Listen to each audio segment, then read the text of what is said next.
All right. I think it's working. It's being a little weird, but that's YouTube. Okay, I'll move you over here.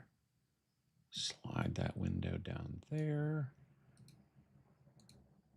Okay, and there we are, in theory. We'll see if my screen updates soon. Hopefully it does. Kriegs, how you doing? Morning, Uncle Adam. Yes, Wargaming is on. Specifically, the James Workshop is way too expensive, overpriced. Gotcha. Wargaming, for what it is generally an incredibly overpriced hobby thanks to Games Workshop. There are still a ton of affordable games, but overall really overpriced.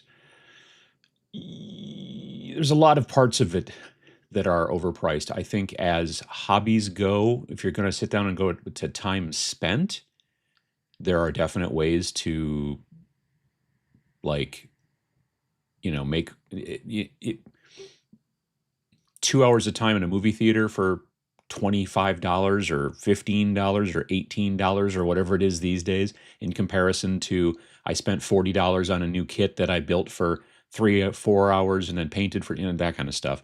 But we'll get into that. Hope everyone's doing well. A lot of companies make incredibly high margins off miniatures and rules, and those who don't often don't have a large enough following for them to stay in business. I mean, high margins are... Some companies do have very high margins. That's true, yeah. Speaking from Australia, I will say this. Back in 1995, it was expensive but affordable, but Games Workshop products became too expensive in 9th edition. The big thing I find, especially with Australia in that situation, and to a lesser degree here in the States, is the price of the product in UK pounds sterling. If you just take that and convert that to American dollars, that's not what we in America are paying. Now, admittedly, they're producing it in, the UK and then shipping it over here, and they're doing the same thing to Australia, and it's a long ways away. But they keep building more and more factories in Nottingham, and I'm like, but what about in the States? They used to have a factory in the States. I just, Wargames Atlantic has got a factory in the States and a factory in the UK, and they just ship the molds back and forth. Especially in this day and age, then you don't have to worry about tariffs as much, do you? I mean, not a scientist, but gosh. Anyway, luckily several other companies and others games stepped into the gap. All of Snarling Badger's games are great and affordable. I mean, we try to keep our games affordable. We're also not selling you miniatures.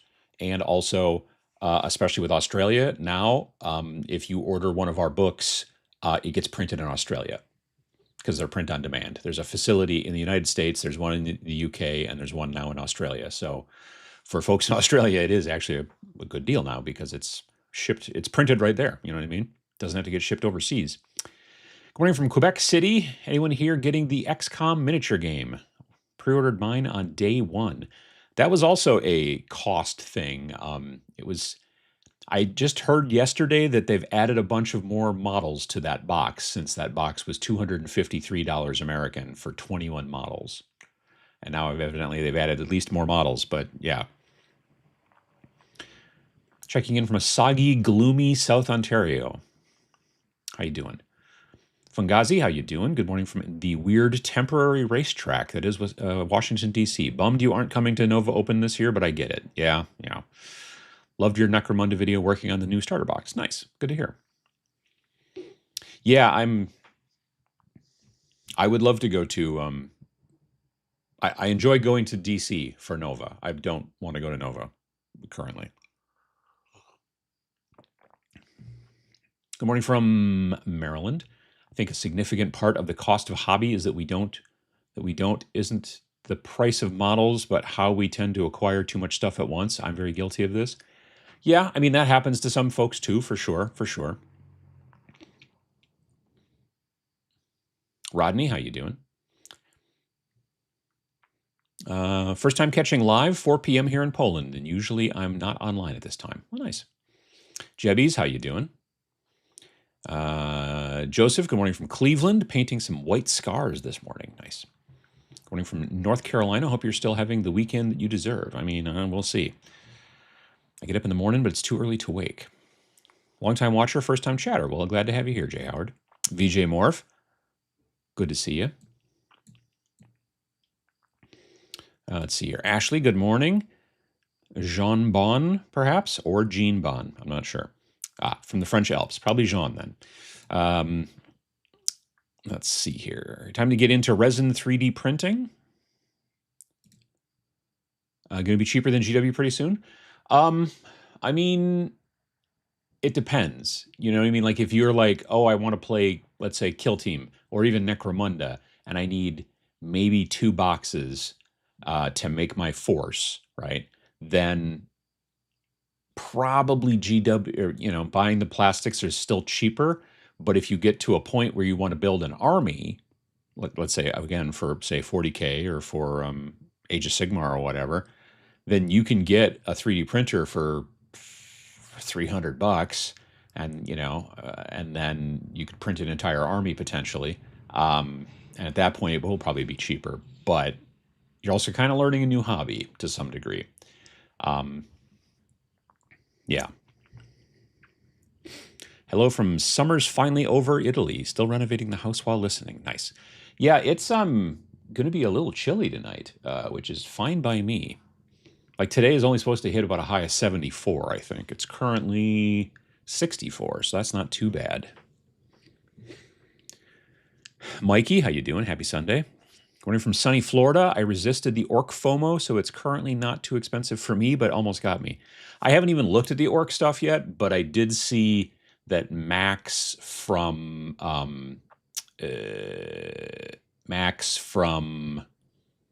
Turnip 28, follow him on Blue Sky, and he just like posted today. He's just like, new Orc stuff's kind of expensive, isn't it?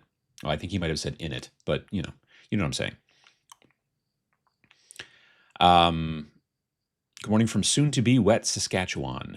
Hope the weather has been well over there. Yeah, it rained a bit. Did it rain yesterday? Maybe overnight it rained Friday into Saturday. But yesterday otherwise was mostly lovely, and it's pretty nice today. It's sunny looking, and it's like I said, it's not going to get too hot, so that's nice too. I will probably be indoors a good portion of the day, but we'll see how it goes.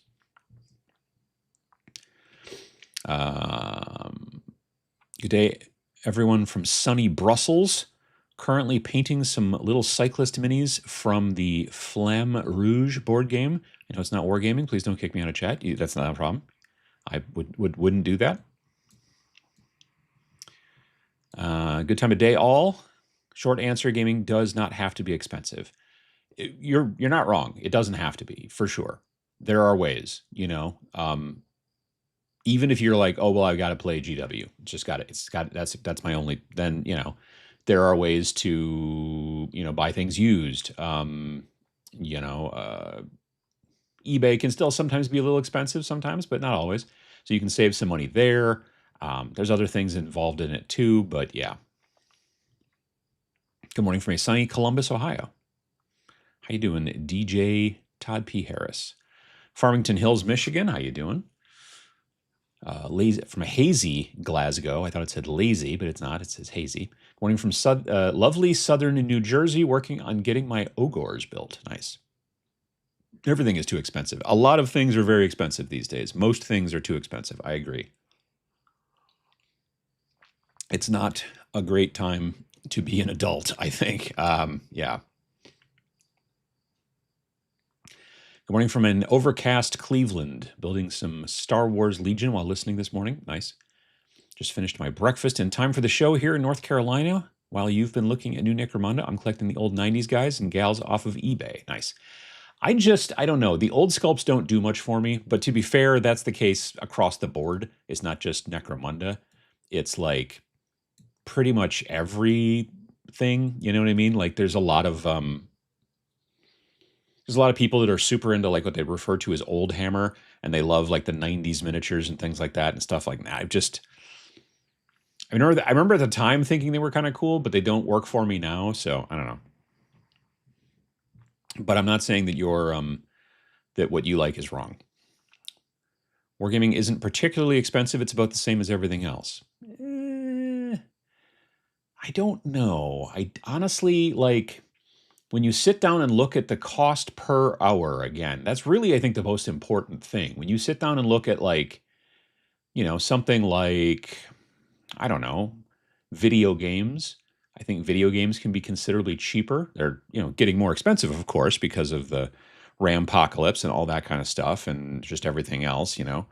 Um, New GTA 6 is going to be 80 to $100 evidently for that game. Now, I know I'm going to get a lot of play out of it, so that doesn't bother me a ton.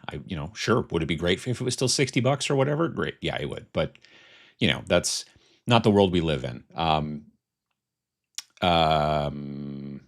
but I know I'm going to get a ton of time out of it, and that's the thing.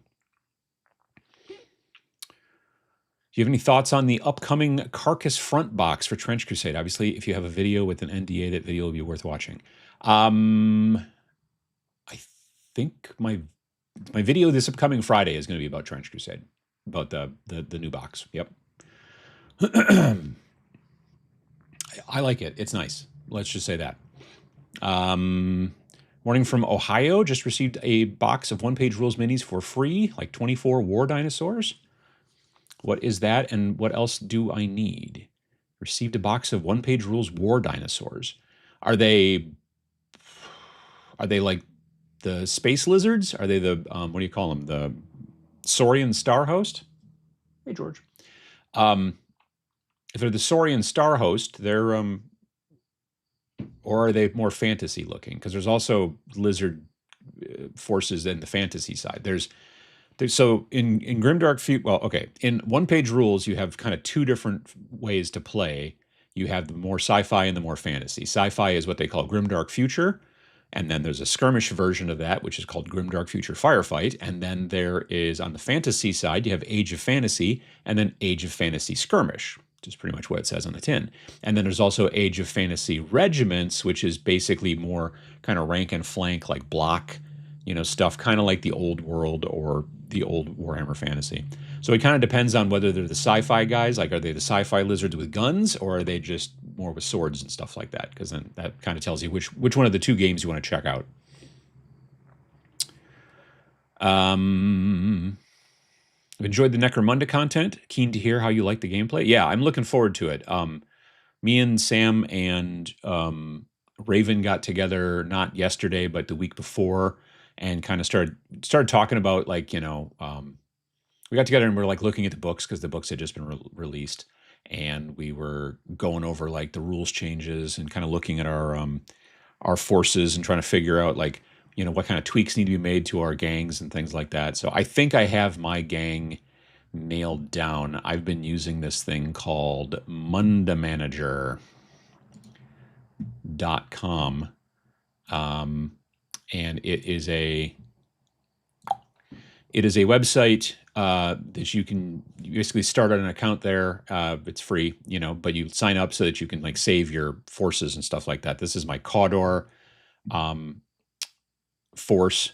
I'm calling them the Touchers of Bones because they dig through like the garbage and the dead people and stuff like that, and that's where they find a lot of their equipment, at least in the lore.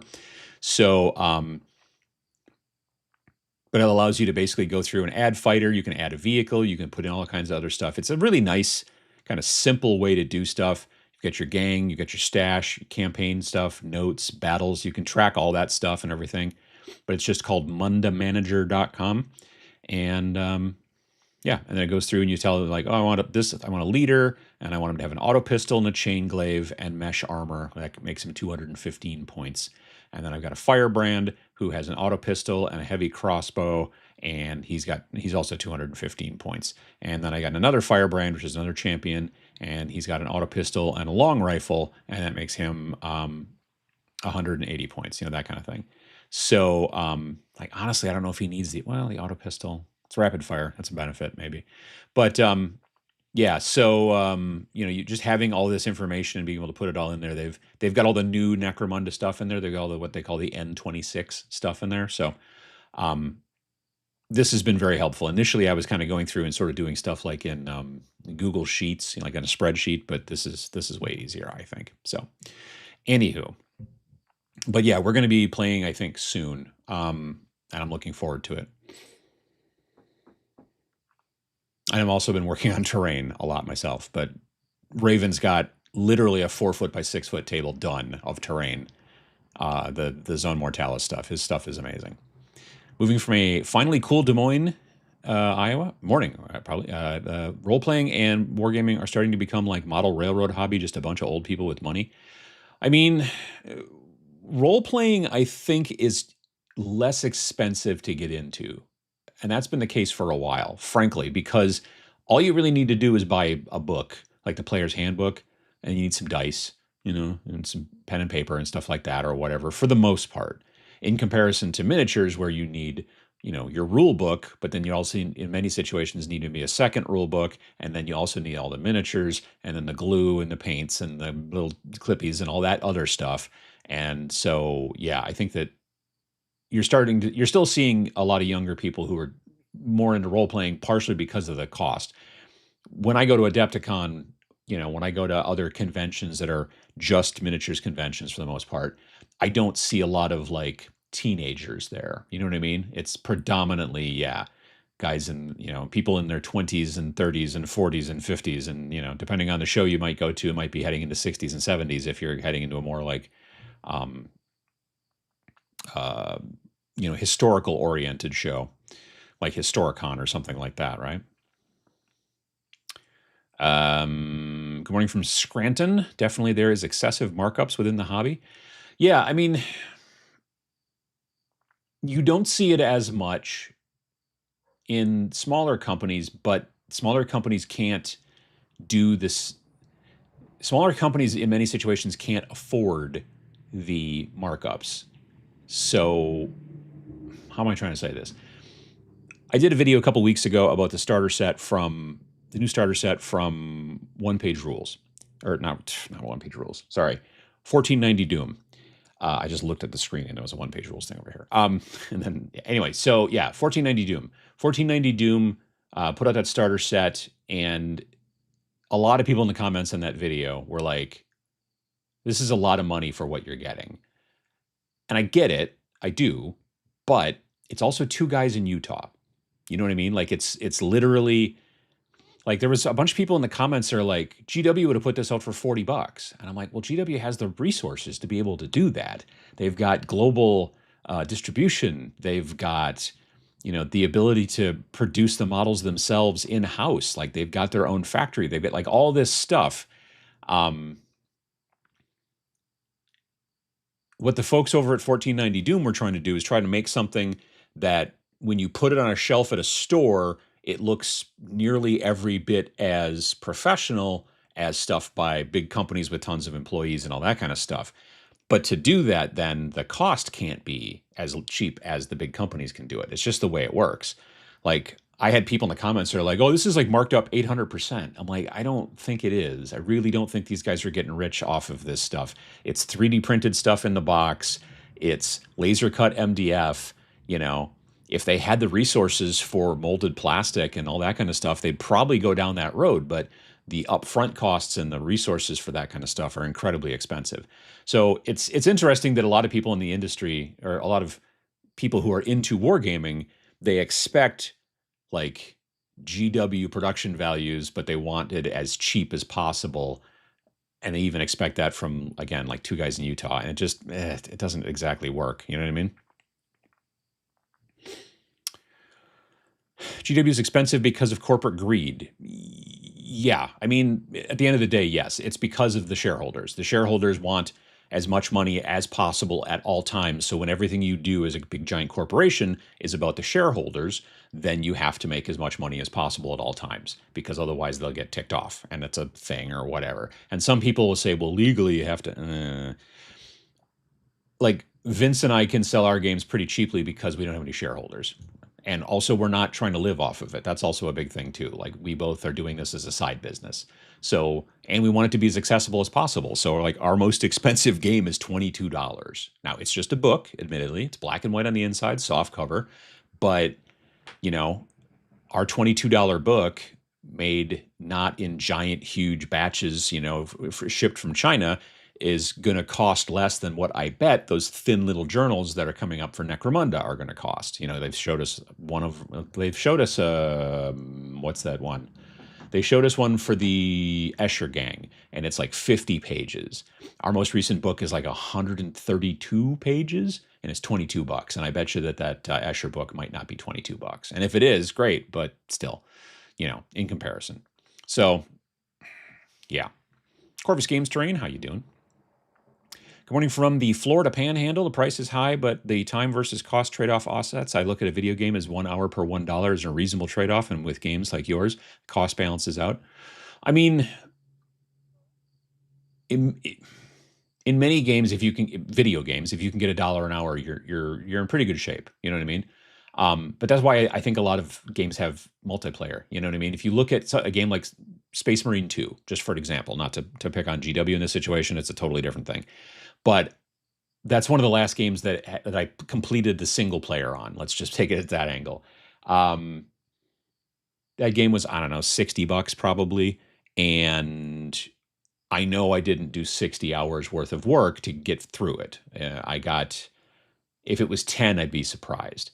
But that game has a lot of other, if you're interested, things that allow you to kind of grind and do those extra missions. There's also all the multiplayer stuff.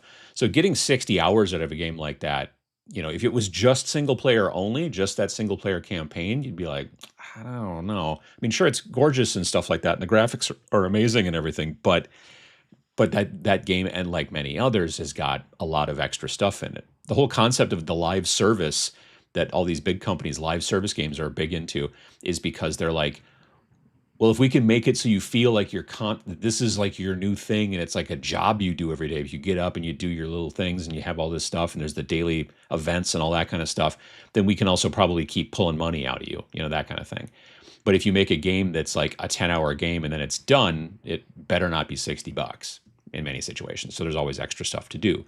With tabletop wargaming, for example, obviously, and some people don't like the building and don't like the painting, so they don't take that as like, well, I had to pay this money and I get this experience. They're like, I had to pay this money and I had to do this stuff too. I had to put it together and paint it. Now, I like doing that. Like, to me, that's when the hobby starts. But to some people, the hobby doesn't start until they get to play, which is where you get things like HeroClix and other, you know, and Star Wars X-Wing and stuff like that. HeroClix is still going. Star Wars X-Wing, not. You know, and now GW is trying to get into pre-painted, basically, kind of. It's not really painted, it's printed, but pre-colored terrain. But if you want to talk about price, that's going to get expensive. Good morning from a steamy Mobile, Alabama.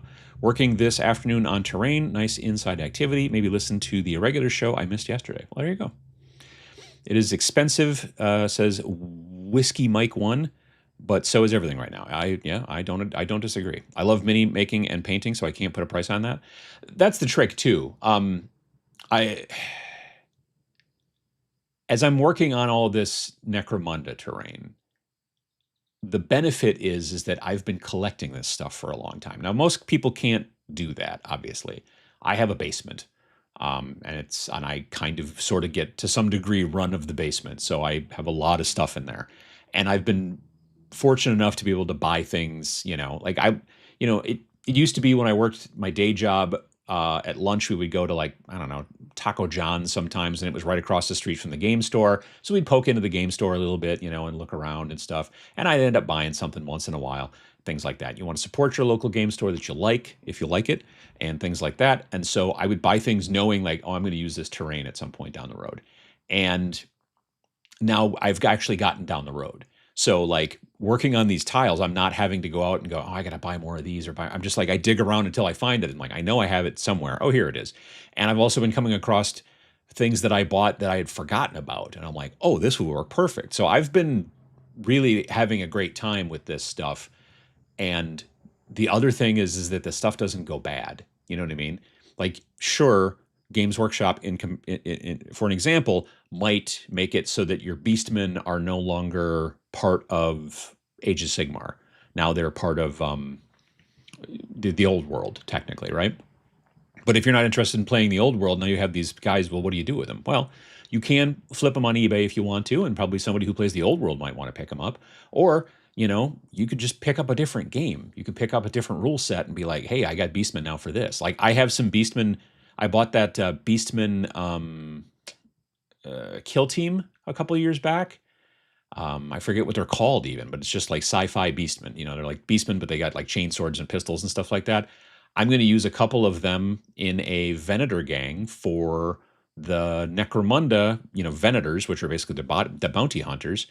Um, I'm going to use a couple of them in there because you can use beastmen as bounty hunters, in the rules for Venators. You can use beastmen, ogren, ratlings, I think squats. I don't know if there's another one or not, but yeah. So it's nice to have that. It's sitting on a shelf. I'd be like, cool, I'm going to take some of these guys. I'm going to also use some of the other ones for another thing or whatever. And there's a benefit to that as long as you have the space. That's the big issue, and I get that. Morning from rainy upstate New York. How you doing? Good morning, ladies and gents. Don't forget your government is watching you and your children, especially the smaller ones. I see. Good flocking. I got you, man. Okay, yeah. Yeah, I think we got rid of those cameras here in town. It was interesting. There was a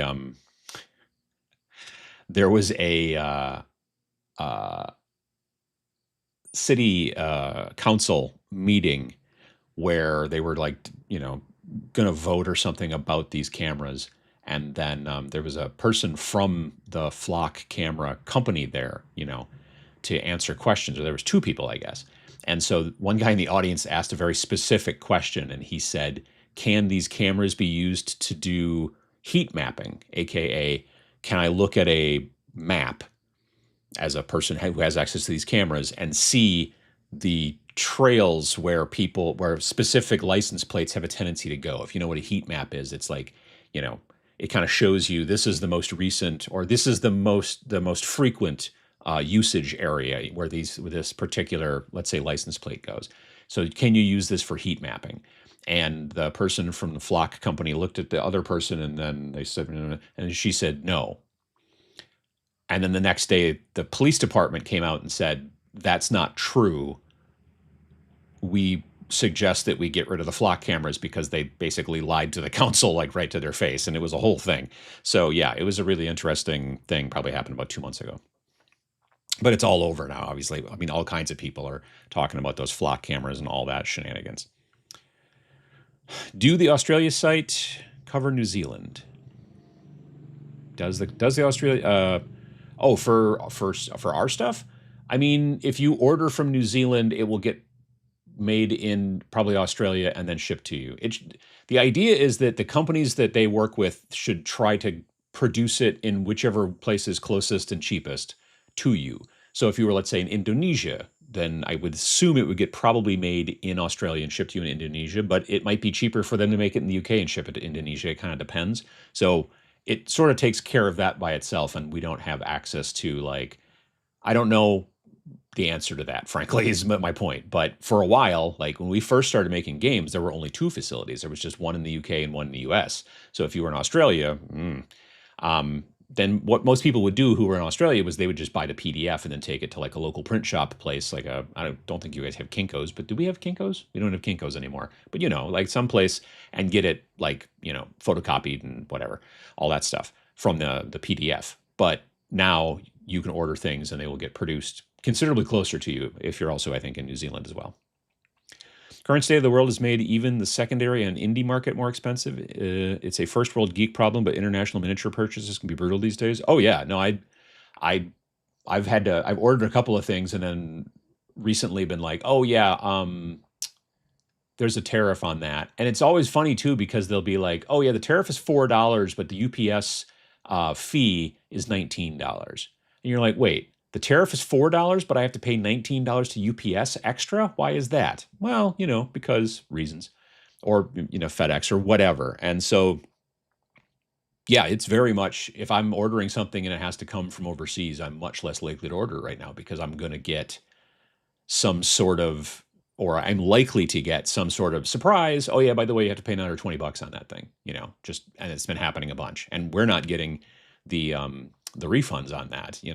A bunch of American companies recently got these huge tariff refunds, but didn't trickle down to us as usual.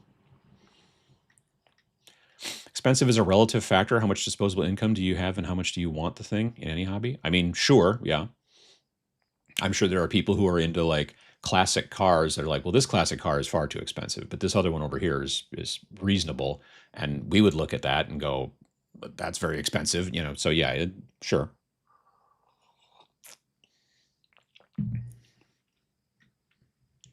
Are there others here who have never actually engaged in wargaming?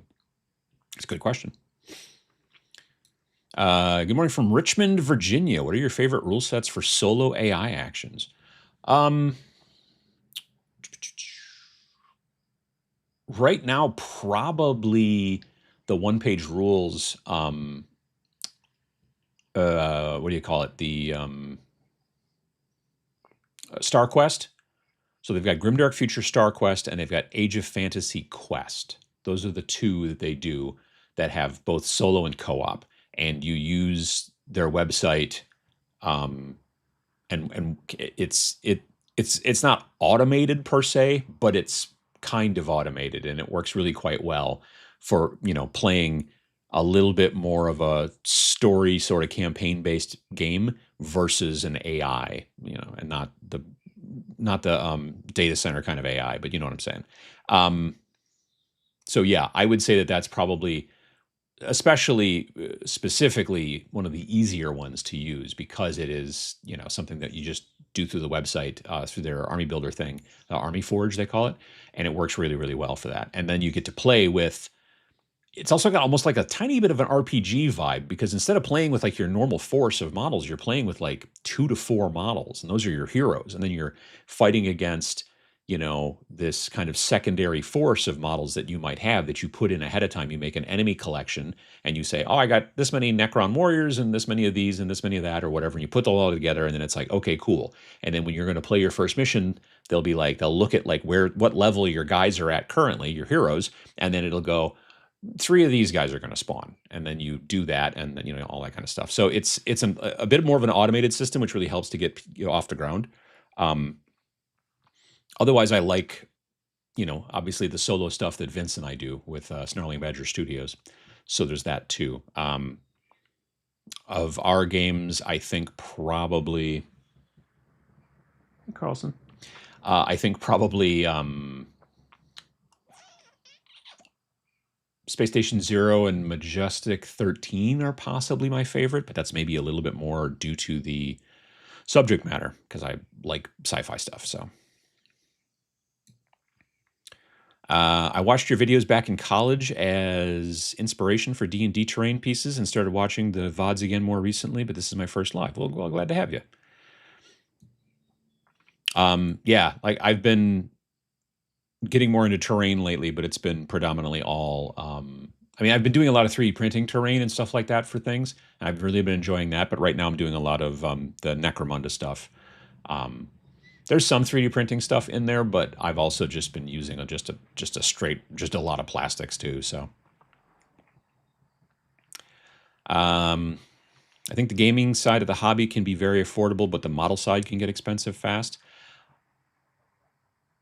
Books, again, that kind of goes back to why RPGs can be cheaper because there's generally not nearly as many models, if any, that you have to get. So yeah, the models can definitely get expensive, especially if you're playing a bigger army style game, right?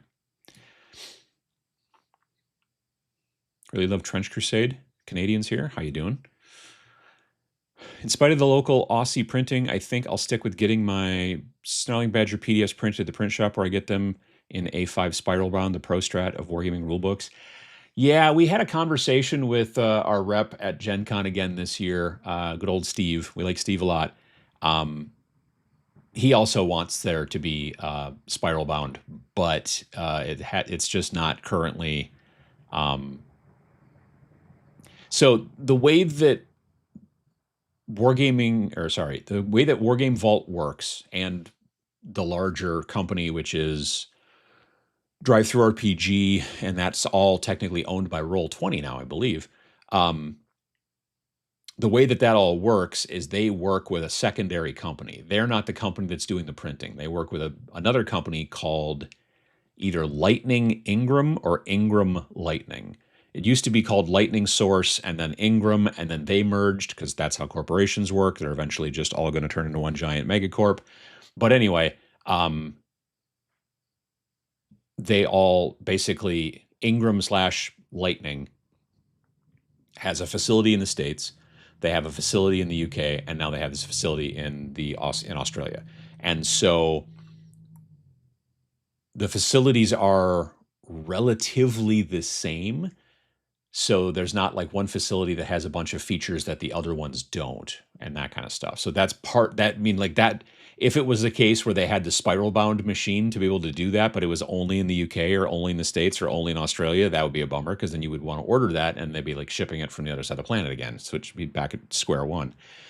Now, they used to have, back in the day, the ability to print what's known as saddle stitch, which is basically, if you think of like a comic book, or even, well, sort of, if you think of like your instructions here for something like this, if this was more than just one piece of paper, right, and this is just one piece of paper, this is basically pretty much close to the same size as like the zines that we do. Snarl, which is coming out in November. Our next Snarl 2026 is coming out in November. So Snarl 2026 is coming out in November. It's roughly this size, but it's not just 4 pages. 1, 2, 3, 4. This is in printing is known as a signature, because it's a single piece of paper that makes 4 pieces or 4 pages, right? So you take, like, let's say 4 of these, you put them all together. Now you have a 16-page little booklet, and then you staple it here, right? Kind of like a comic book again. The other type of printing, like this, for Repent Ye Foolish Gods, this is what they call perfect bound. And it is basically glued, and it's like this squared off binding. But when you try to open it and lay it flat on, your desk or whatever to read it, or like in the center, you can kind of do it. But when you're closer to the front, it'll just close like that. It'll flip itself over. Having this spiral bound would be great, because then you could just flop it open on your desk and stuff like that. Now, there's other problems, like spiral bound. Sometimes it's harder to keep in your backpack full of books and stuff like that, because the spiral can get squished. If it's metal, it's one thing. You can kind of bend it back. It's plastic. So yeah, there's back and forth. But the main problem is that the printing facility, of which there are 3 of them, they basically all do the same thing. And they do perfect bound, and they do hardcover. Hardcover is just way more expensive. And to be perfectly honest, their hardcover's fine, but it's not great. You know what I mean? So I don't know. But I do like the spiral bound as well. That would be nice. My LGS actually has a box of Exodite left on the shelf, a little worse for wear, but what matters is the contents. Also got my copy, but wondering if I should. There you go. Too many variables to give us an answer? Or variables on what? I think I missed something. Sorry. Good time of day from Milwaukee. How you doing? Old man Dan, good morning from Waco, Texas. George Crandall from Iampoc. I don't think I'm pronouncing that right. California. Let's see here. Devil's Advocate. GW miniatures tend to be very detailed with more build pose options than a lot of their competition, so that should be consideration. Additionally, many hobbies can make wargaming, and then it just sort of stopped. I mean, they do make things more detailed than anybody else. For me, sometimes that's not a benefit. I will tell you, I was talking about this, I think, on Friday on Twitch. I stream on Twitch Fridays and Monday nights, Friday mornings, Monday nights. Twitch.tv/Tabletop Minions, if you're interested in following. Anywho, I'm not looking forward to building these guys. These are the Palanite Enforcers that, this is my next army for Necromunda, as I'm doing those guys. And there's like 10 guys in that box, and These are the sprues. Like, every single one of these torsos is 2 pieces. Every single, like, the legs are multiple pieces. The arms are multiple pieces. Like, some of the weapons are multiple pieces. Like, I like the fact that Stargrave, Frostgrave, Wargames Atlantic, all those guys, most of those are, hey, the torso and the legs are all one piece, not 2 pieces for the torso and 4 pieces for the legs. It's one piece from the neck to the feet. And then you glue on the arms, you glue on the head, and maybe a backpack or a pouch or whatever. Now, is it incredibly high detail? Like, the reason that GW does this, the reason that they split these pieces up, some people will tell you it's like so that Chinese recasters can't win, which they'll figure it out. It's fine. It's not because of that. It's because then on these torsos, let's say, the reason that the torso is not just one piece, but it's the front and the back, is because then they can add even more detail.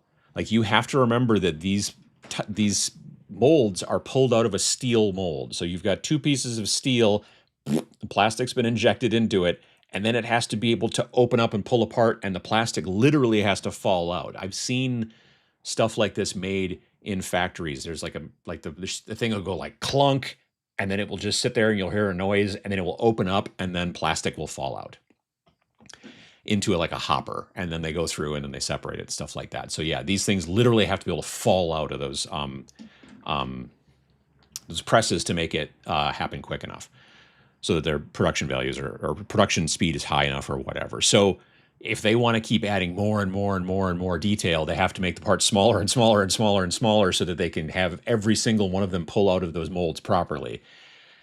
And so the question is, like, when do you get the diminishing returns?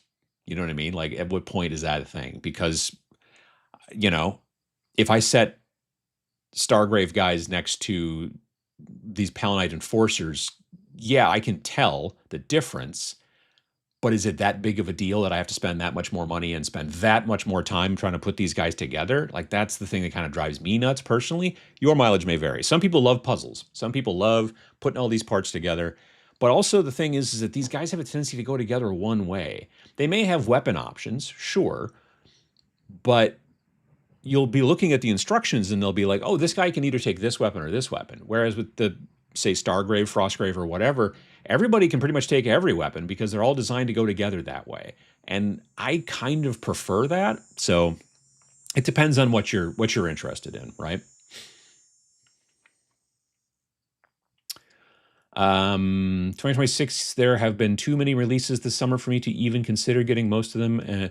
You shouldn't need to get most of them. That's the thing, is I see people going, man, there's so many releases and I just can't keep up. And you're like, why are you trying to keep up?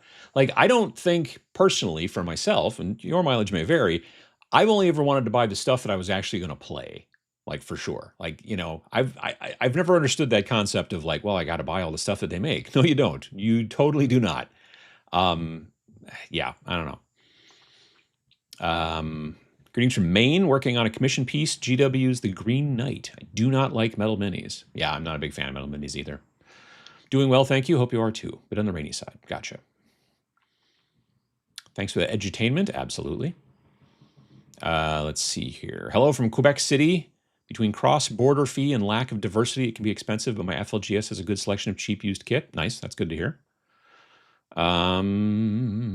Let's see here. My view on this is that with the growing expenses of our economies, a lot are walking away from GW. I see a surge on secondhand markets with other options and systems. It's easier to quit FOMO. You're not wrong. I mean, there's definitely a lot of other options out there for sure. Just 3D printing alone, like if I wanted to, I could probably find models that would work just fine for the Palanite Enforcers. Just drop their bases. I could easily find models that would work great for these guys, but I did already have them. You know what I mean? Like, that's the thing. Like, I haven't bought anything really new for, well, okay, I bought the books. When the gang books came out, because GW sent me the starter box, so I was able to talk about it and stuff like that. So I got the core book and the starter box. But these books, there's the Gang of the Underhive and the Gang of the Outlands or whatever, or Gangs of the Outlands, the two books. I had to go buy these at my local store. So I've spent that money. But otherwise, it's just a lot of stuff that I already had, which again, that's a me problem for buying things and going, well, I'm going to use this eventually. And, but I am actually now using it. So that rooster has come home to roost, I guess. I don't know. Yeah, I don't know. But for sure, there's a lot of other choices you have in games out there. And, and even just in models, you could still play like we were talking about this yesterday on the Irregulars live stream, the Patreon. There's the Uncle Adams Irregulars or the $4 a month people, which is my top tier in Patreon. And I do a live show with those folks once per month. And so I was doing that yesterday afternoon. And the idea of someone said that they had some friends that didn't want to play one-page rules because they didn't like the lore. And I'm like, but you could just play with your GW lore. You know what I mean? Like, I know a lot of people that just use their 40K models that they already have, armies they've already built and painted and all that stuff. So it's already all paid for. And they're just tired of 10th edition, 11th edition, all that stuff. So they just go, okay, my Dark Angels now are going to be over here in one-page rules land. And we're going to play Grimdark Future, use a rule set that we like better, but it's still, the whatever the lore is. I don't even know what the lore is for Dark Angels. I don't know. Maybe they're bad guys. Hard to tell. Whatever. They've got a boss who kind of looks like Tyrion Lannister. That's all I know. But yeah, so yeah, you can play with whatever lore you want. That is a trick, and it seems odd to me to not understand that. So yeah, being able to play with different systems and all that kind of stuff, and quitting FOMO makes a ton of sense. Hello from Centennial, Colorado, working on some orcs, not the new ones. A little pricey. Hope you have a great day. Are the new ones out yet even? I don't know. But yes, I've also heard that they're pricey. I haven't looked at them, frankly, yet. Or I don't know if I will. I've never been a huge orc fan. I built an orc kill team once, back when 2018 kill team was the thing. And then I didn't get it finished before they switched over to 2021. And then, but yeah. Also, devil's advocate, there is something for everyone in this hobby. If you can't stomach GW prices, then explore alternatives. I don't know if that's devil's advocate. That's just good advice. But don't expect them to stop pushing forward. Oh, sure. I mean, they will continue to do GW. GW is going to continue to GW until all of a sudden they go, oh, crap, and then they see sales slow down or something like that. And from what I understand, there's people that are like, maybe they're already starting to see that, but I don't know. I don't follow their financials and all that kind of stuff, because I come across videos from time to time. People are like, oh, I was looking at their financials, because they have to publish all that stuff publicly because they're a publicly traded company. And I'm just like, yeah, I don't want to do that. I couldn't. There's not even a little bit of a possibility of me sitting down and looking at financial documents. No, I can barely look at my own. So yeah. Morning from Leer, Belgium, working while finishing a task or two. Nice. Or following while finishing a task or two. Nice. Ain't buying more GW anytime soon, so not that expensive for me. They can go copulate with their footwear. Whoa. Wow. Good morning. We are broke, but we still buy war dollies because life. Gotcha. Compared to a lot of other hobbies like fishing, wargaming is cheap. Well, again, that kind of depends. If it's like, oh, I want to fish on a boat, yes, it's very expensive.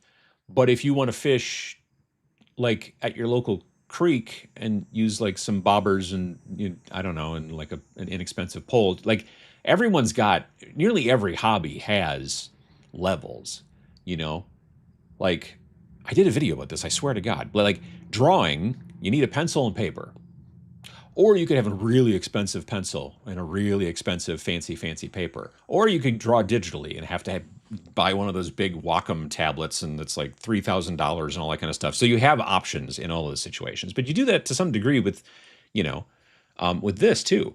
Like you could spend $2,000 on a Forge World Warlord Titan, or you could, buy Demon Ship from Malev through Blacksite Studios and get like everything you need in this little thing. And you know what I mean? Like there's all these different options for things you can do, but that's kind of across the board. Like you can take pictures with your phone and get into photography that way, or you can buy a very, very, very expensive camera. There's a lot of options there.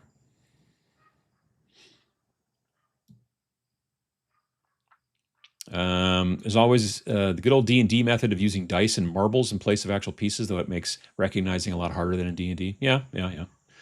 Looked at 30K stuff on eBay the other day. Most of it was the same price as current Amazon offerings. Yeah, there's a lot of people on eBay who are selling stuff for near retail, which,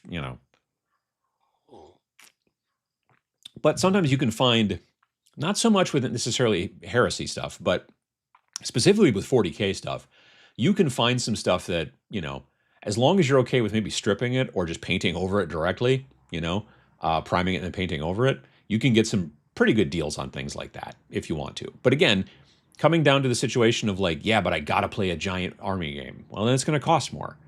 Giant army game, I don't care who you are, going to cost more than a skirmish game. So if you're concerned about price, then looking at skirmish games will save you money. Now, admittedly, over time, you might build up a whole bunch of different skirmish armies, but it's not like, oh, I had to spend this much money and paint these many models. Because the thing is, too, sure, there's expense in money, but there's also expense in effort and time and all that kind of stuff. So there's that, as well.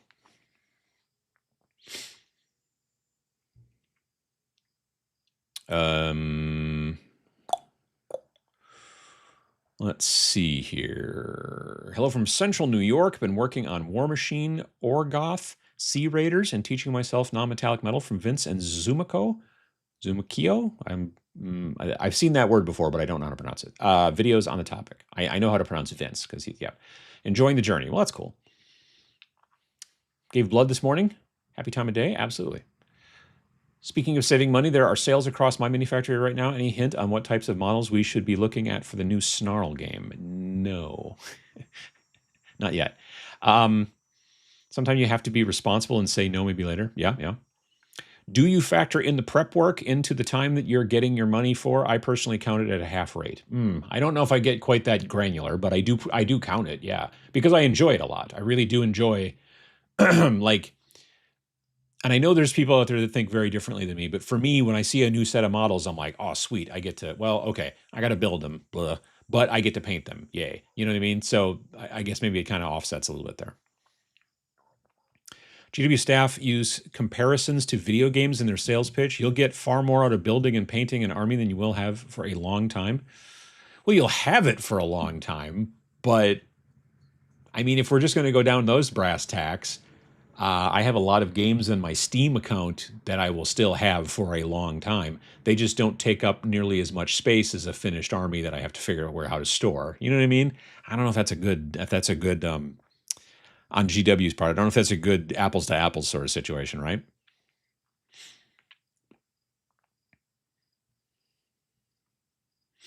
Not such a good time to be a child either, considering how much less money they have. It's true. Children don't usually have jobs.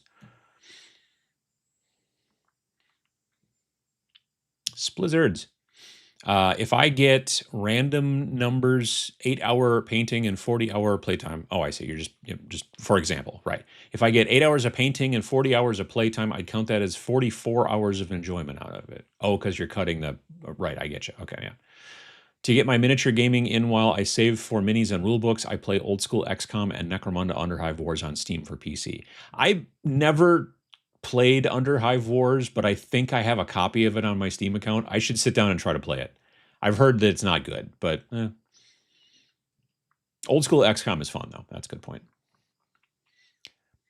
I just started on Blood on the Sands for about $15. Can't get much better than that. If Blood on the Sands, I'm not familiar with that one. If I could have used models I already had, it would have been free. Nice. Found the rules for Warcry the other day, decided to give it a go, pulled miniatures on my D&D and HeroQuest collections to fight slaves to darkness versus Soulblight. Say it with us, any game is... It's true. Any game is miniature agnostic as long as you believe in yourself. You're not wrong. And that's the thing that's also great. One of the greatest things, I think, about tabletop wargaming is the fact that you are in complete control.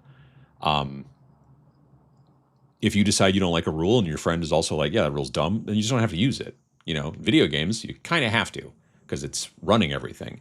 Now, you could, I guess, learn how to write mods, and if it's a PC game, you could pull that thing out and have a mod that does that. Great, but for the most part, it's not necessarily super accessible. Whereas just you and me being like, let's not do that. Okay, cool. That's really accessible. So yeah. Um, but yeah, Warcry still a great game if you can find it for sure. Still a great game. I think it was one of their better games. Their better rule systems. Downloaded one-page rules after watching some of the Uncle Adam videos on it. The army list builder is definitely the best. Oh yeah, for sure. Their online army builder is spectacular. Like GW doesn't make one as good. I read that as Blood on the Stands. I was expecting like Blood Bowl fan fighting spinoff. That'd be kind of cool. Watched a YouTube video earlier today about getting a Bamboo A1 Mini at Target and Best Buy. I haven't been to Target in a long time, honestly. I've been to Best Buy. I've not seen any 3D printers there, but our Best Buy is kind of weird and small. So, but that's interesting. Just got into blackout exactly when the new ridiculous EU packaging rules came in. Can't get the models in the EU anymore. Great timing. Yeah, yeah, yeah. I got to be honest. This is one of those things that makes it's just another one of those things that puts 3D printing out there and says, look, you know what I mean? Because then you don't have to worry about that stuff. Like already, you don't have to worry about shipping. You don't have to worry about tariffs, all that kind of stuff. Now you have these other packaging things. And now, smaller companies are like, oh, okay, cool. I can't afford to change everything to do this so that now I can't sell this stuff to Europe just straight up. You know what I mean? Like yeah, it's not great. Celion69, nice to see you online. How you doing? I know plenty of guys in their 20s playing Warhammer and D&D. D&D, yes. I think that there's also, to some degree, I'm not saying that people in their 20s don't play. I think fewer people do because it's of the expense. And then also going to a big convention like Adepticon has another level of expense. You know what I mean? Like for me, it's not so bad because it's like a 90-minute drive, so that's fine. It's, it doesn't take me very long to get there, thankfully. Also, in many situations, I'm going, at the very least, I'm going and it's a business expense because I'm going for my business, but I'm also these days going with the army painter. So they're putting me up in a hotel room because I'm gonna be working in their booth and stuff like that. So it saves me even more money.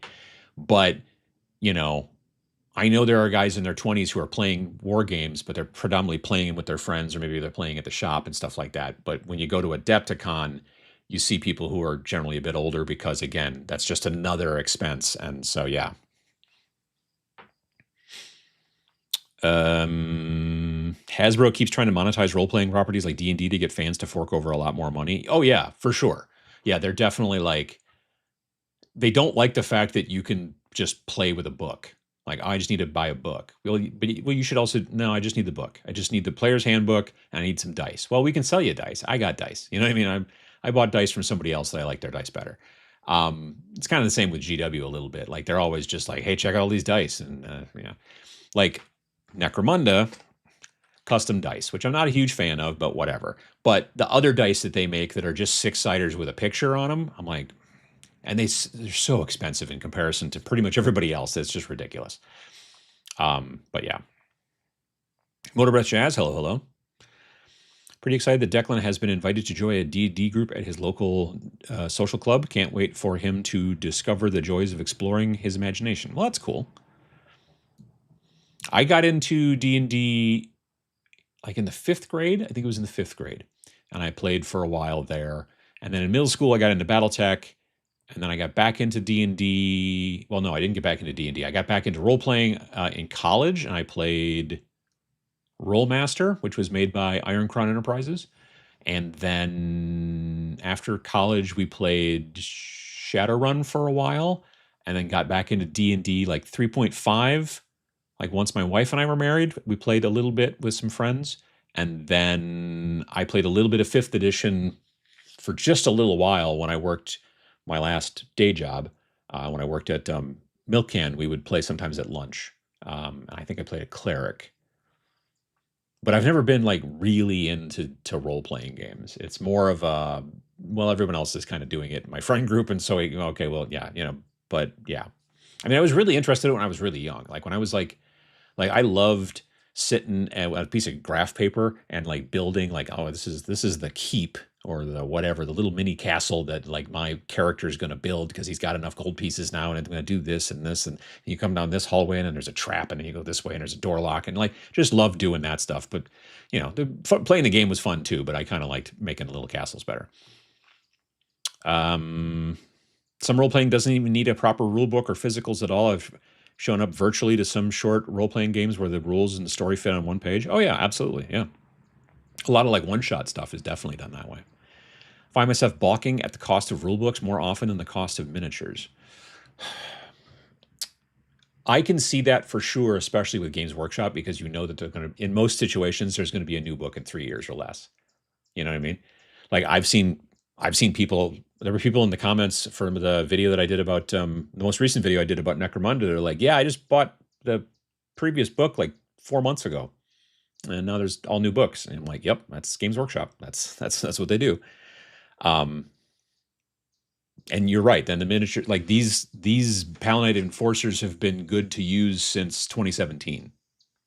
Pretty sure, possibly even longer. But yeah. This is they. I don't know when they came out. Was there a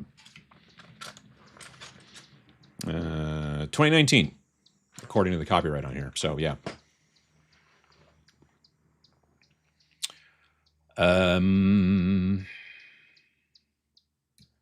If you can only play one game, would you recommend Necromunda or Trench Crusade? Trench Crusade. I would say it is a easier. It's an easier rule set to understand for the most part. It's much more accepting of being miniature agnostic. Like, sure, there are miniatures out there you can buy. There's even plastic kits now and stuff like that, but there's also 3D printing stuff. But you could also just use whatever you want. You can kit bash and do all that kind of stuff. And if you go to an official, like, Trench Crusade event at, let's say, Adepticon or maybe Gen Con or whatever con, if you show up with a bunch of like kit bashed stuff from other companies, they will not bust your chops. They're like, yeah, it's cool. Like they're cool with miniature agnostic stuff, even at like the official event level. Whereas GW, if you show up to a GW event, like let's say again, Adepticon, Gen Con, whatever, well, they don't really do anything at Gen Con, but you know what I mean?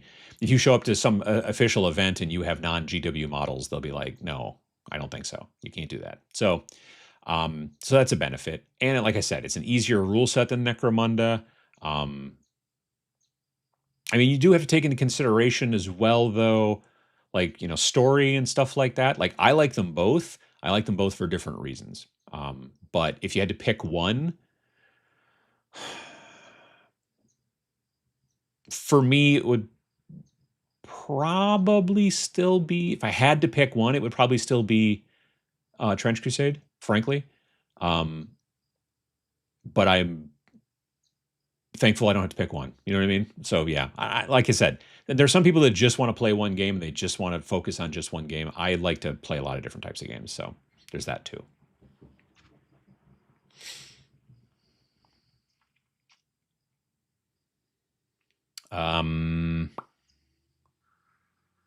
Let's see here. Seriously though, wargaming is cheap compared to other hobbies like say target shooting, car racing, pleasure boating, or flying planes. Well, sure. I mean, yeah, it is cheaper than flying planes. That is, and some of those other things true for sure. It's cheaper than yacht ownership. I get, sure, I guess.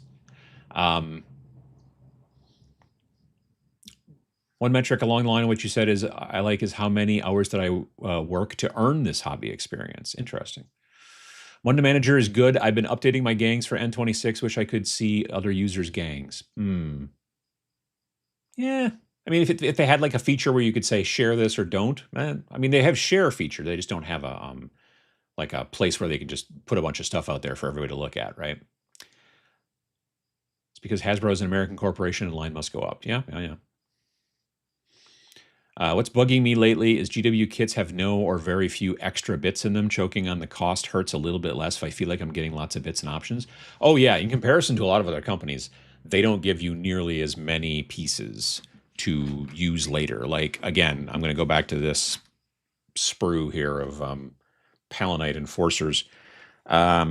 There's 1, 2, 3, 4, 5 helmeted heads on this sprue and a few non-helmeted ones.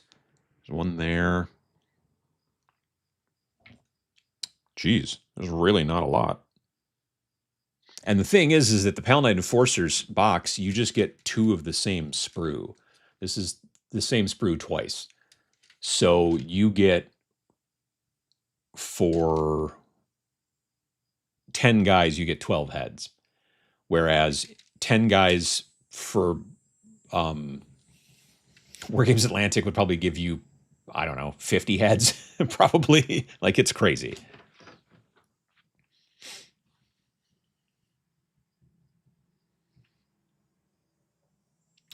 Hello from wet and rainy Boston. How you doing, Kurt? I've got maps and card cutouts for role-playing, even if not playing TOTM. I'm not TOTM. When it comes down to it, dollars is dollars. Still going to look at what you want for value and choose to get it or not. Why get into another game if you don't feel the value is there? I mean, if you don't like the value, then yeah, no, you shouldn't. I get that. I like the way 1490 Doom has packaged their 3D mini. It's a neat. I was looking at the local shop recently because they also have a bunch of the 1490 Doom singles, and they're kind of done the same way, where it's like in this sort of frame, and they're still on the sprue or not, or on the whatever the supports. So you clip the supports yourself, but then it also comes with like this little extra framework around it, which has like little logs kind of. Whereas the bigger one for the starter set, you're like, basically they're giving you an extra piece of terrain. Like, it's this upside down, think about it like if you turned a table upside down and then you put all the models in that area between the legs, then they're protected during shipping. So you clip all the people off of that, you turn the table upside down or right side up, and now you have a table. So it's like an extra piece of terrain. So that's kind of a neat thing that they did there, and they're doing kind of the same type of thing with even the single models too that I saw at the local shop.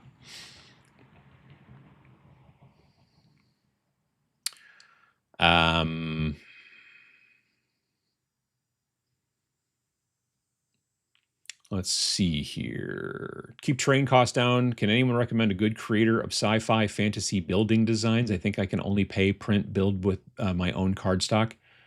Designs like 3D printing designs or something else? Because you said cardstock.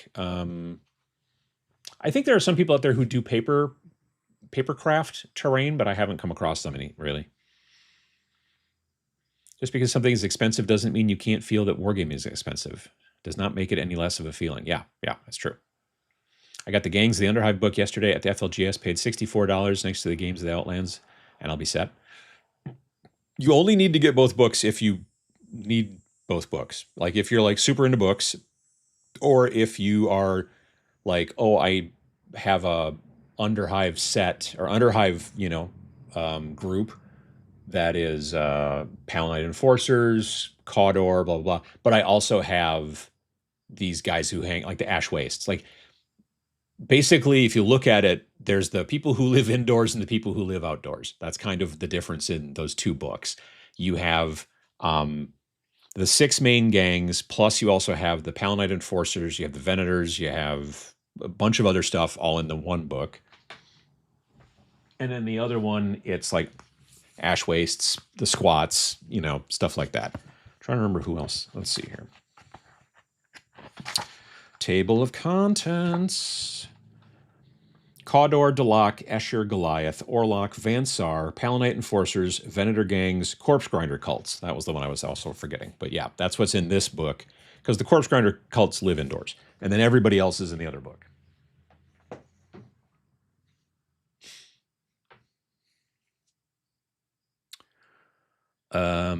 Crank difficulty a little and it will take you longer to get through it.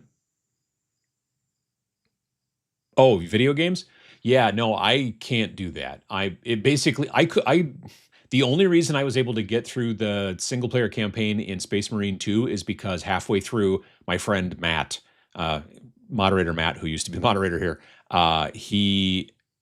he came along and helped me, and we played co-op. I wouldn't have been able to finish it, even in easy mode. I'm not good at video games. I used to be better, but I'm worse now. So yeah, I'm very glad that a lot of video games now are like, hey, do you want normal difficulty or story difficulty? And I'm like, story difficulty, please. I want things to be easy because I want to find. I'm not interested in being challenged by a video game. It's not my jam.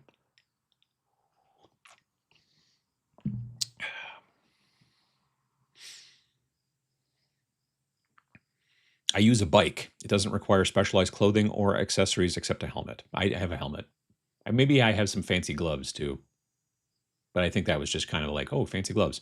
You and Vince must have knocked the ball out of the park with your latest game, the new Star Made. Passed it for bestseller for a couple of days, but fell back. Oh yeah. Yeah, I did notice that. Yeah, it was Wargame Vault. Starmada. Yeah. So we'd been in first place up here pretty much since we launched the game in June. And then I did notice a couple days ago that the new Starmada Admiral's Handbook was in first place, and we were in second place for a bit, and then we're back in first place, I guess. So that's cool.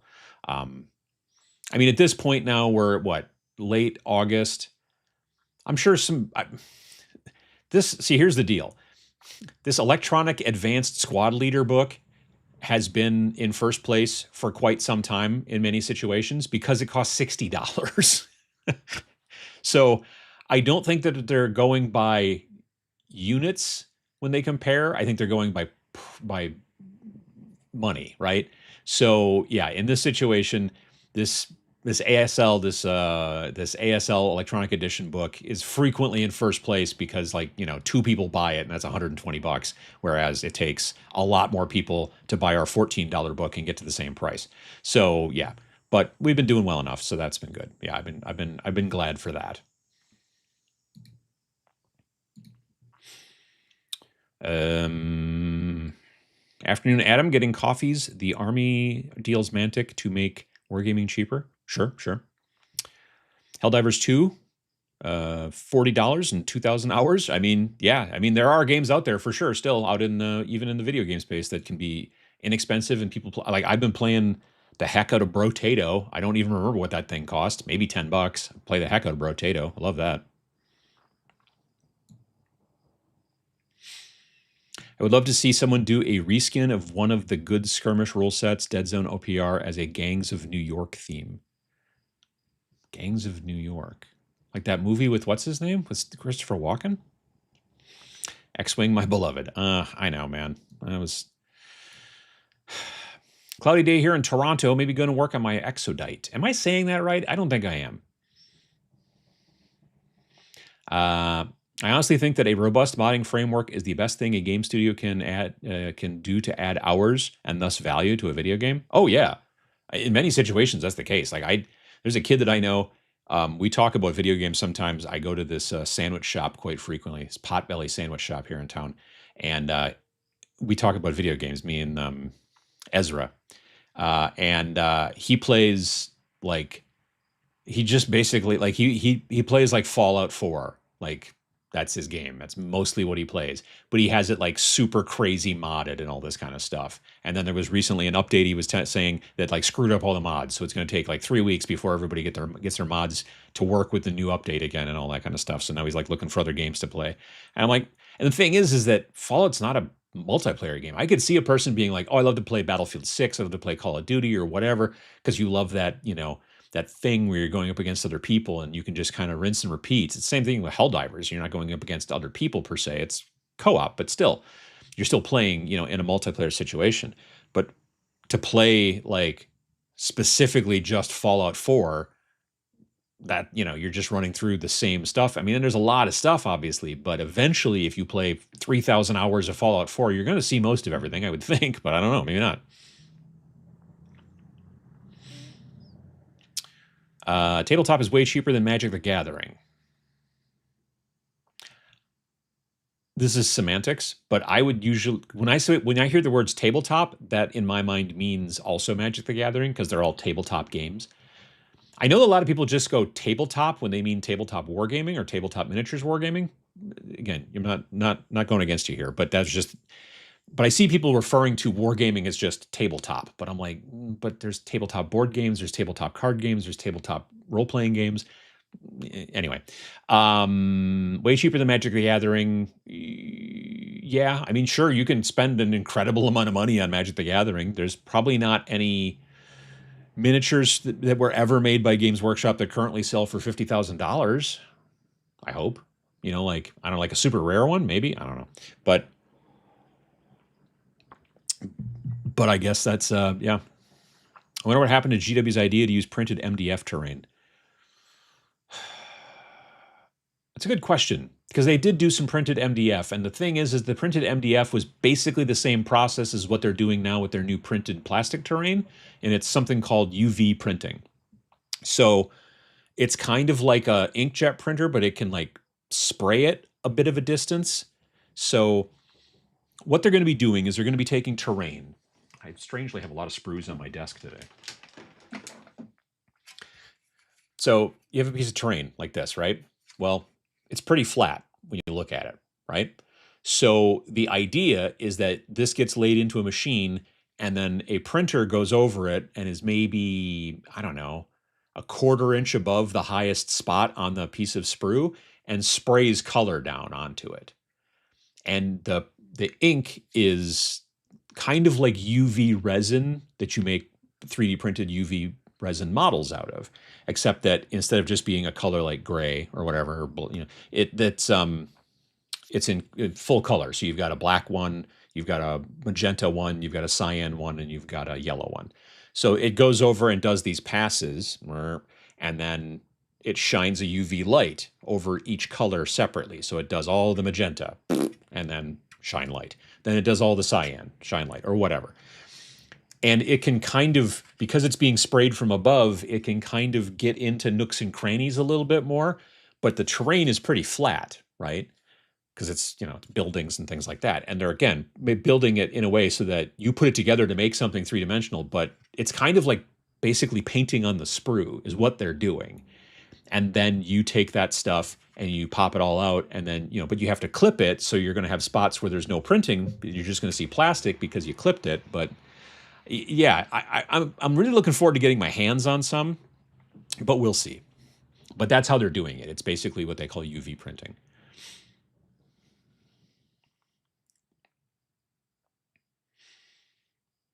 I was put well over 900 hours into Skyrim before I even finished the main quest, thanks to mods, and more mods. Sure. I looked at the Buer website after the mention of the Dino and Pilgrim games yesterday, and the game found really turned me off. Too much hype to be more hype when the campaign launches. I mean, all that stuff, all that crowdfunding stuff, yeah, I'm not super huge fan of that either, which is why we don't do it, Vince and I. I got into Brickskrieg because I needed to get a game on my table while working on my miniatures. There you go. Taco John's, shout out, indeed. I think there are definitely affordable miniature games like skirmish games and Gaslands. I've also seen some impressive forces converted from more affordable miniatures like EM Force Plastics. Absolutely. New to your channel, just getting started into wargaming. I went with Great Helm on your recommendation. Otherwise, Blackout looks fun, cheaper, and fast. Yeah. I like Blackout because it's sci-fi, it's skirmish, it is a quicker game, and also the miniatures are easier to paint. And in many situations, they are 3D printed, so they're not built. I'm not built like they sell. From what I understand, they sell either the option to buy them as cast resin, which then you have to put them together a little bit, not like as much as like a GW model, but you have to put them together a little bit.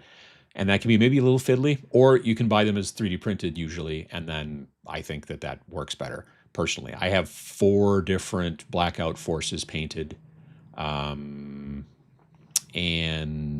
The other thing is because they're kind of basically pseudo-military, they're very quick to paint because pretty much everything's kind of the same color. You know what I mean?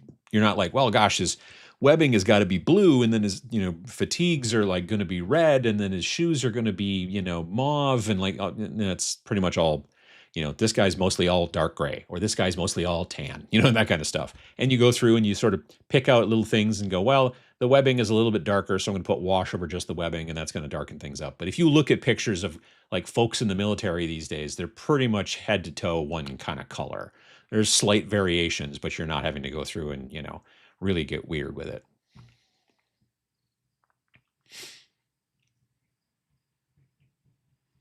Tabletop games are like buying a house, long-term investment. Card games are like renting you or just throwing your money away long-term. I remember talking to a guy once who was like, he's like, yeah, I don't get into miniatures because there's no money in it. Like I can get into, magic, and then if I need some money, I can sell a bunch of cards and then I can get my money back or whatever. And I'm like, I guess that's a way to look at it, but I don't know. I'm sure GW will bring Beastmen back when they come up with a copyrightable name for them. That could be. 1984 energy, indeed. Warning from Williams Lake. How you doing? For terrain, I do miss the old Necromunda plastic bulkheads. You could stack them and click them together and stick cardboard in between. I think that if they would have released those, there would have been a group of people that would have been like, yay, and a lot of other people that would have been like, are you kidding me? You know what I mean? Like there have been a lot of people who are like, you're making cardboard? You're putting in cardboard terrain? Are you kidding me? And it also probably wouldn't have been very cheap. I was digging around because I'm like, I know I have like a big honkin' starter for Necromunda somewhere. And then I found it. It was on the bottom shelf and there was some stuff stacked in front of it. And it was the Dark Uprising box. And I know I didn't get that sent to me from GW because it was still in the shrink wrap and it had a price tag on it. So generally, GW doesn't put a price tag on something when they send it to you, like as a YouTuber or whatever. So it was, the price tag on it was $290. And I think that box is from 2019 or 2020.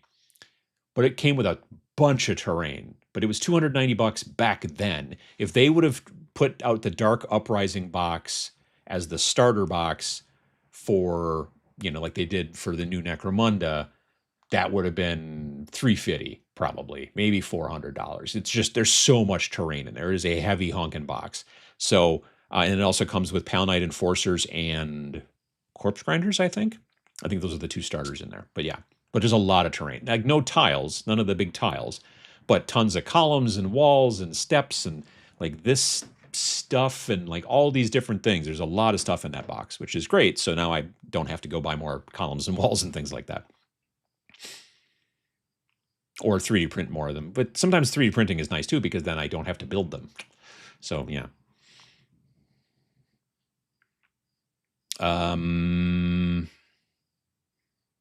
Let's see here. Tabletop games do not have a fraction of the value when you try to sell them, unlike a house. Well, that's no, many situations that is true, for sure.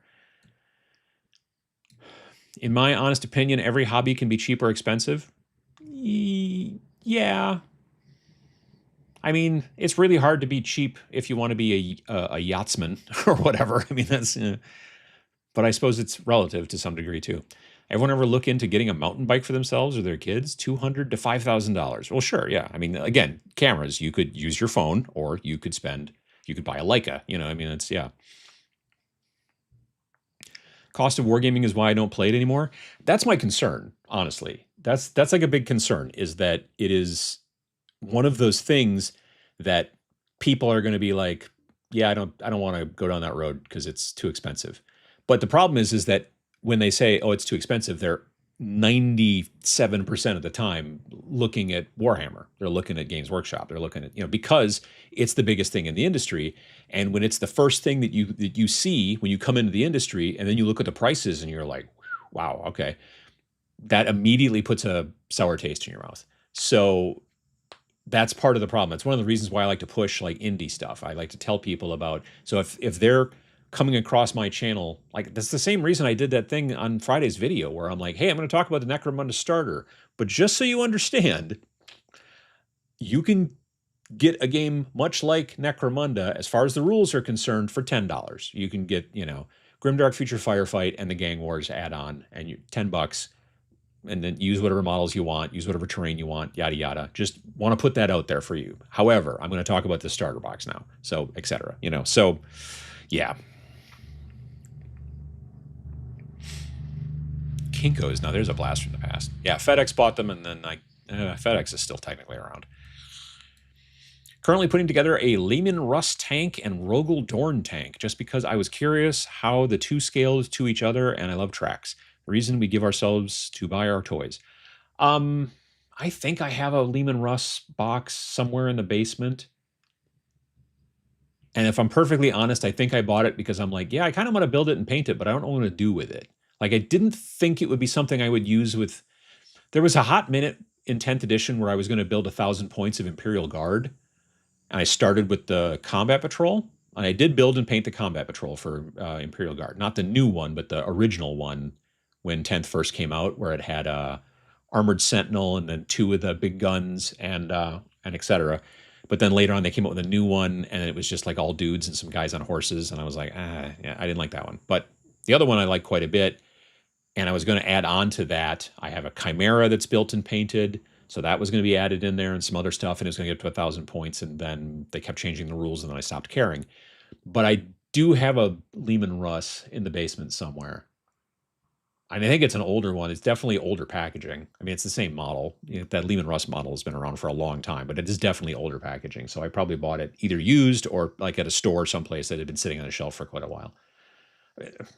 It wouldn't be the dumbest idea in the world to just use it as terrain, except, like, I don't think it would work well as terrain in Necromunda. You know what I mean? There's certain things you could go, oh, this could be terrain in Necromunda for sure. Vehicles, especially tanks, maybe not so much. If I decided that I was going to make a tile that was like, oh, this is a place where they make tanks, like, because I'm sure that some hives are also technically Forge worlds that do that type of stuff, maybe. I don't know, maybe not. I'm not great at the lore.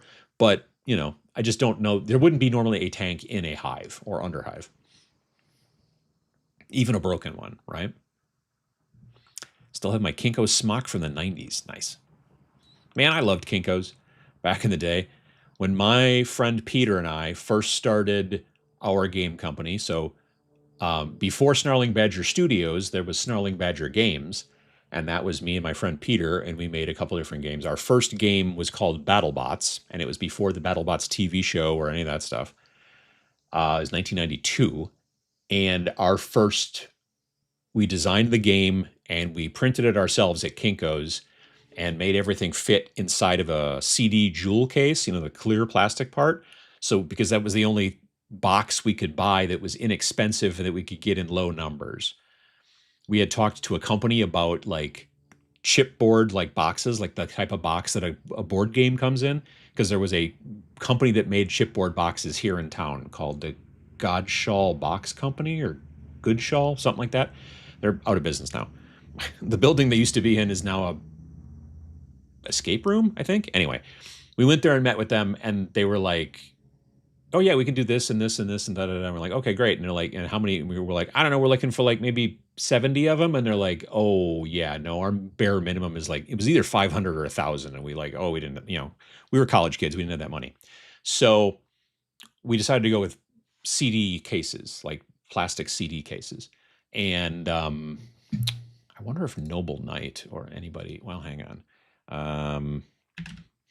BattleBots Snarling Badger.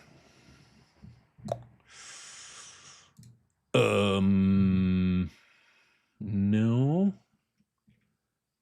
Oh, BattleBots board game. Yeah. Now, this is not the original one. I wonder if they've got pictures of the original one. No, this is not the original one, but this is the 3rd edition, technically. So the very first edition that we did, there were only 24 of them made. So if you can find a thing that says BattleBots in it, and it's got a red like cardstock cover, there were only ever 24 of those made. So yeah, this is the third edition. We had these printed sort of locally, and then we packaged them ourselves. But there was no game inside. There was no disc inside. People always ask, "Oh, so this is for a PC?" No, it's not a PC game. It's just everything fits inside of the everything fits inside of the CD case, and that was what we were using for boxes. Why was I talking about this? Oh, Kinko's, right. So the not this edition, but the red one that we did initially, we made 24 copies of it, and we were taking it to Gen Con, and we had talked to a local store, well, local down to Milwaukee, who was we paid them $25 to be able to put our games in their booth, so we could send people to the booth and say this is where you buy them, and then we hung out in the free gaming area all 4 days and just ran demos, and but yeah, we were up all night at Kinko's because it was 24 hours back then, and we were up all night, and yeah, it was crazy. Anyway, this edition here is still probably late 90s, I think, because the first edition was, like I said, 1992, and then we did a tan covered edition where we had maybe 60 or 70 copies, and then this edition we printed several hundred, I think, but I don't remember exactly how many. But I do very strongly remember the original red one was 24 copies. There's a lot of actual badgers. American badgers are scary looking.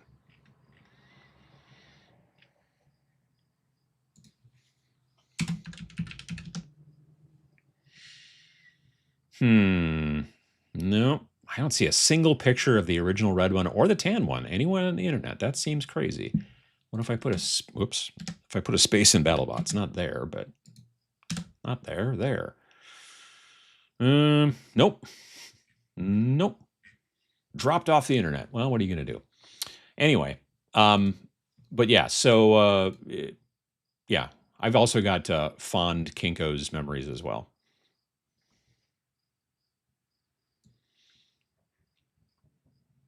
Oops, everything moved.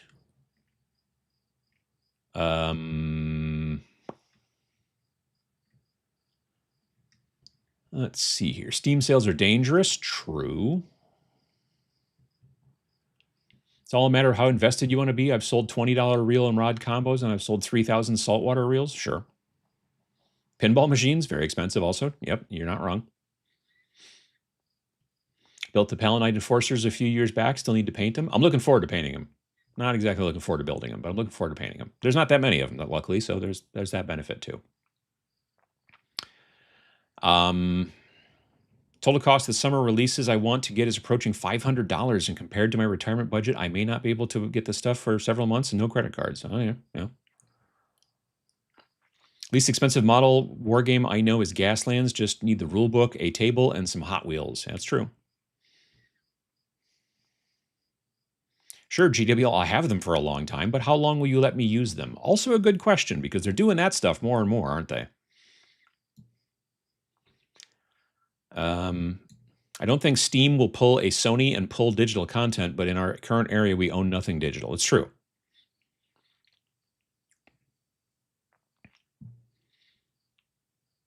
Huge GW collection at local pawn shops, still shrink wrapped, hasn't moved even one pack in over a year. I guess a lot of people probably don't think about going to pawn shops for that kind of thing, so maybe that's why.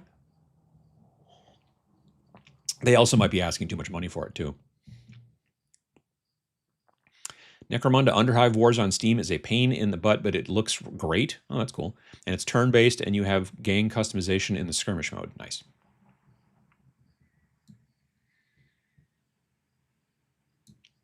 D&D is like GW. It's a nice entry to role-playing games, but there's a whole world of TTRPGs that have better systems. Oh, yeah, for sure. I already have the D&D books. I'll never have to buy any again. Sure. Because there's still people that are playing like 2nd edition D&D or 3rd edition or whatever edition they like. And yeah, once those books are, you got them, you're good, right?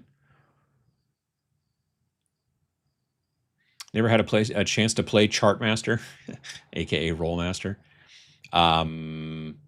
Yeah, the reason we were playing that was because my friend Peter, who I was, he and I started Snarling Badger Games. He was super, super, super involved in chart roll master, and he knew it like the back of his hand. So having him as a DM was like great, because otherwise it would have been real difficult. Welcome to feeling like an Argentinian and having to face comments like, if it's too expensive, you should not play war games, and then realizing that you should quit every war game. Yeah, yeah. Role-playing has always been my main gaming hobby. It is definitely less expensive than Warhammer, but is a different sort of game. Oh, yeah, absolutely, for sure.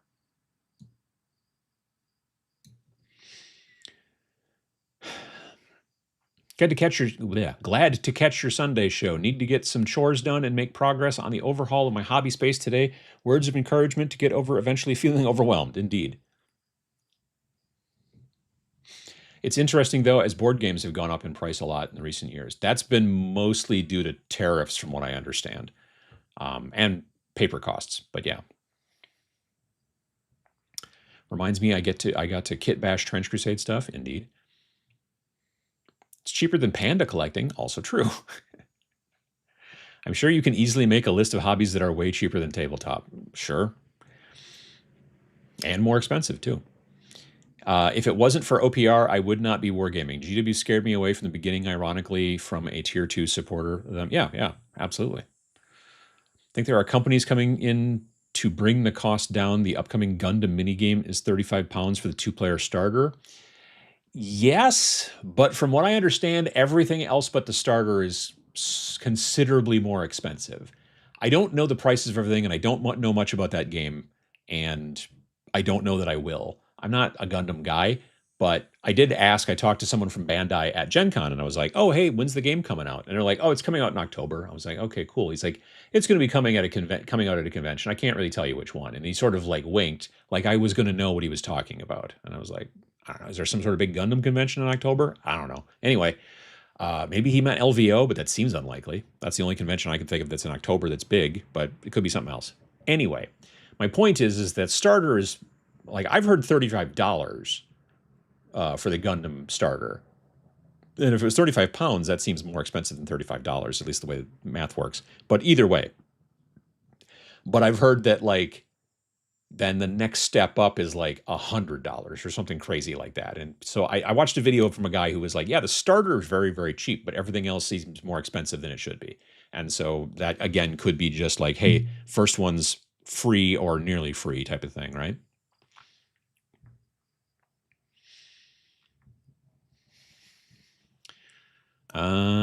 Check out the RPG products from Free League and Modifius. Those are top dog, in my opinion, these days. D&D is way overrated as a modern RPG. I hear that a lot. Free League. I think I bought the Blade Runner RPG. I think that's from Free League. And then, of course, there's like, Morkborg and all that fun stuff. I feel like once you have the armies you want, terrain rules, etc., it's just sort of maxed out on what you can spend. In many situations, that should be the case. Sometimes, like, if you're like, oh, I want to have this army and play this game, once you get that done, you should be good. They're going to try to figure out ways to keep pulling money out of you. The main way that GW does it is to constantly, every 3 years, make new books. So you got to buy new books, and then you're like, well, now I got to tweak this guy, and I got to do this, and that's a whole pain. But with skirmish games, at least for me, the way I find it to be is that with skirmish games, then I have to, well, I want to buy a different group, and I want another gang or another warband or whatever. But it's still, in comparison, skirmish games are cheaper than army games, mostly. I've got a lot of hobbies: photography, retro computing, plastic model kits, classic cars, and wargaming is average as far as it goes. Sure. Problem I have with board games is how many copies of the same mechanical game do I really need? Worker placement games? Yeah, I mean, I'm not a board game fan at all, but yeah. I only play casual Warhammer 40K, so I just use third-party stuff, 3D printed or Wargames Atlantic. Yeah, I mean, and that's the cheap way to do it if you can, for sure. Absolutely. Got back into Magic. So far, I spent $500 on booster boxes. Yeah, that's... Like, Vince and Ninjan are both pretty heavily into Magic, and I'm not doing that.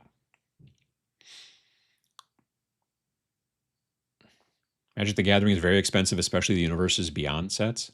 Is that the stuff where you got like Spider-Man and Godzilla and Fallout and stuff like that? I think that's what that is. First time live and same in New Zealand. Mini agnostic games are almost the only way through the cost of it all. Converting old Rackham miniatures for Trench Crusade. Nice. Yeah. Rackham made some great miniatures. GW sprues are great for making sprue goo, but very little else. Not enough straight pieces for terrain structures. I built a walkway for one of my Necromunda tiles last night, actually, with a couple of pieces like these things. I took like 3 different size squares that are about this size, and then I used a bunch of straight pieces of sprue on the back and then glued them underneath, and I used a lot of sprue goo and stuff like that, and I think it's pretty sturdy now, so that's good. But I wanted it to look like it had been like sort of, put together. I didn't want it to look like it's supposed to be there because it's going from like one column over to like a ruined 40K building kind of on the edge, so it's going to look a little sketchy, but I'm okay with that.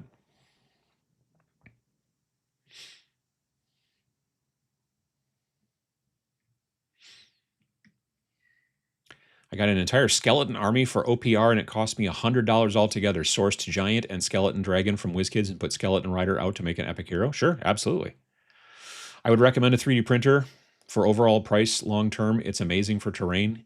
Even miniatures print well in FDM. Oh yeah, that's the thing. Like for if you're looking for terrain, an FDM printer is spectacular and not super expensive and not real sticky and resin has got an extra level of difficulty as far as that's concerned in comparison to I think a good 3D printer, filament one, I mean. Can't wait for October because I'm making my own Trench Crusade costume. I'm going to be a heretic trooper. Nice.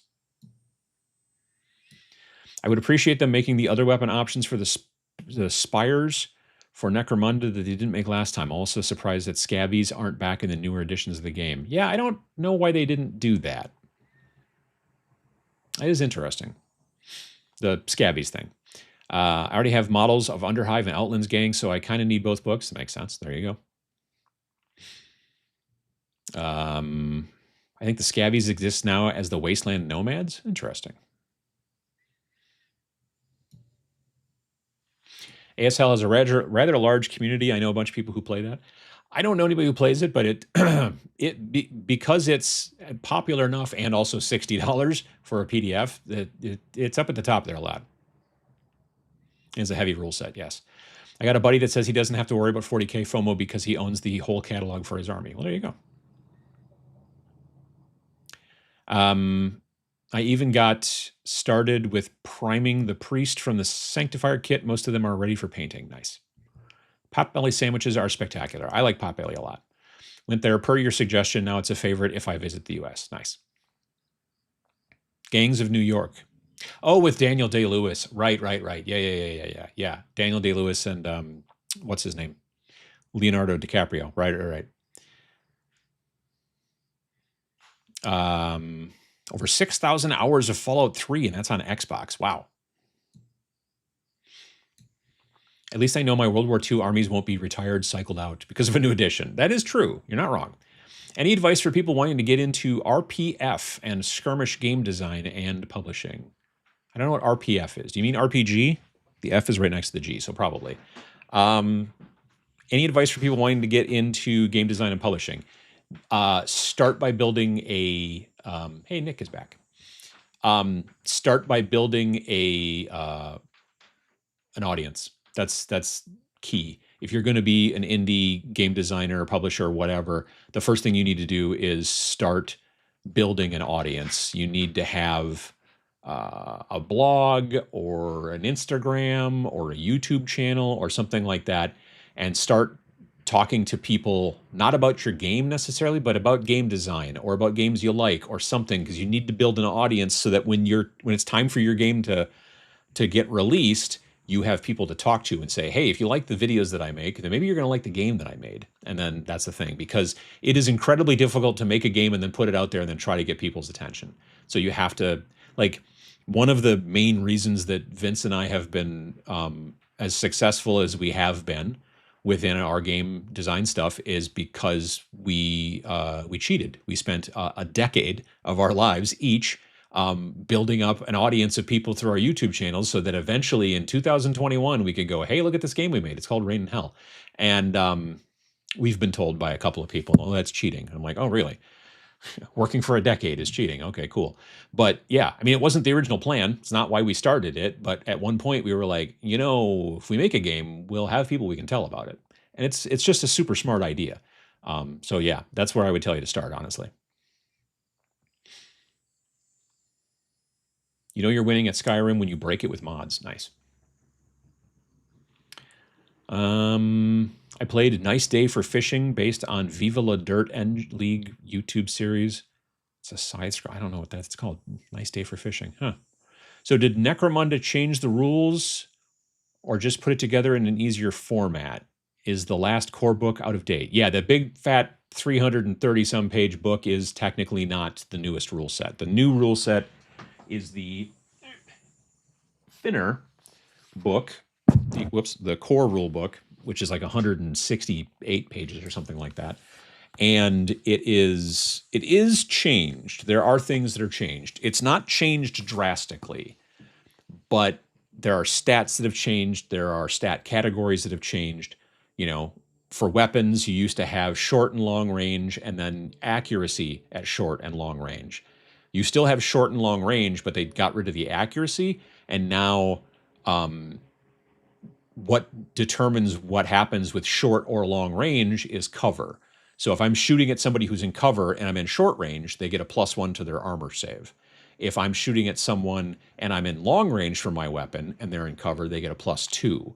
So it used to be constantly like this weapon did this at short range but didn't do anything at long range. This weapon did nothing at short range, but it did this at long range. Or some weapons even had like a modifier at both short and long range, and it was all over the board.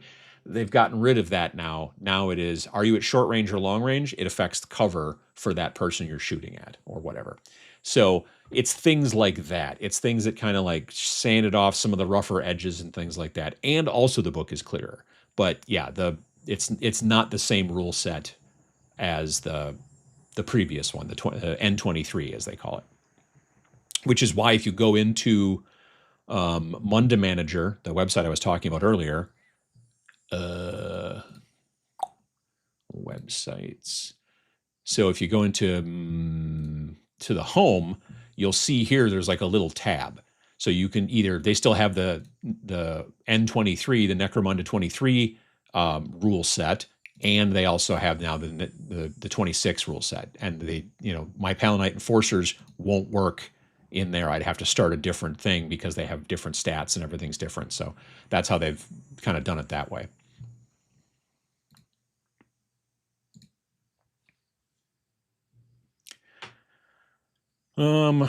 Let's see here. Wargaming is completely affordable, just don't buy GW. Well, you're not wrong. I mean, it can be for sure. Very hot topic. Yeah, I am behind. I sold some old Magic cards and they helped put my kids through nursery. There you go. See?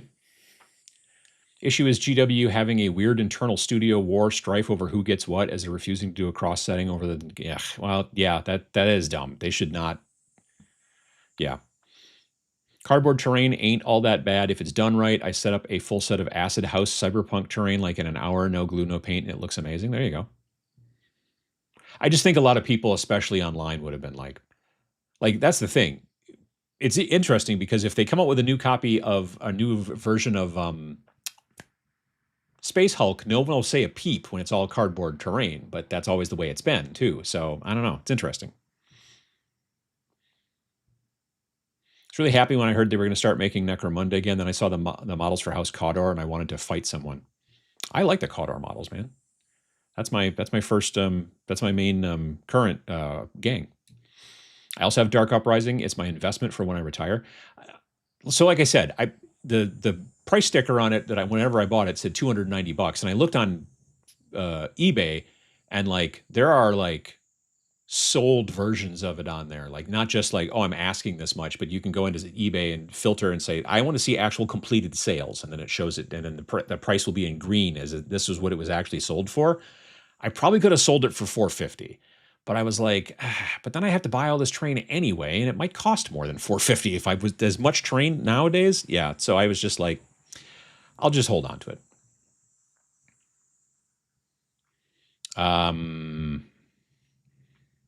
Main issue with cost of wargaming isn't money, it's time.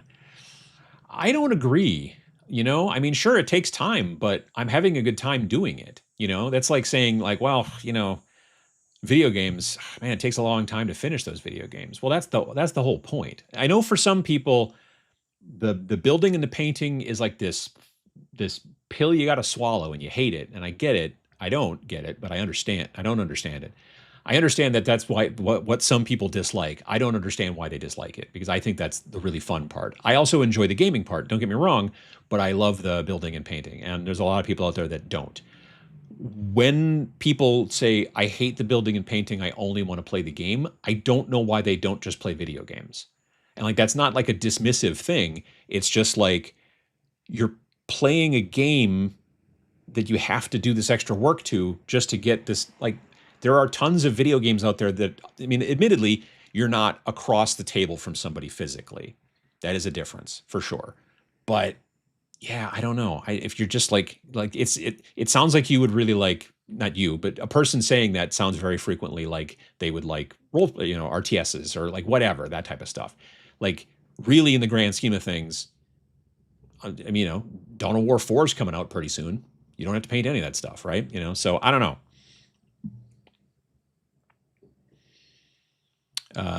Also, a really cheap rule set to get into is Lion Rampant, Dragon Rampant, and Xenos Rampant games. Those are all from Osprey or Modifius. They're from Osprey, right? I think they're from Osprey. I found an old White Dwarf magazine from November 2017 when Necromunda Underhive box set came out, and the price seems good back then compared to today.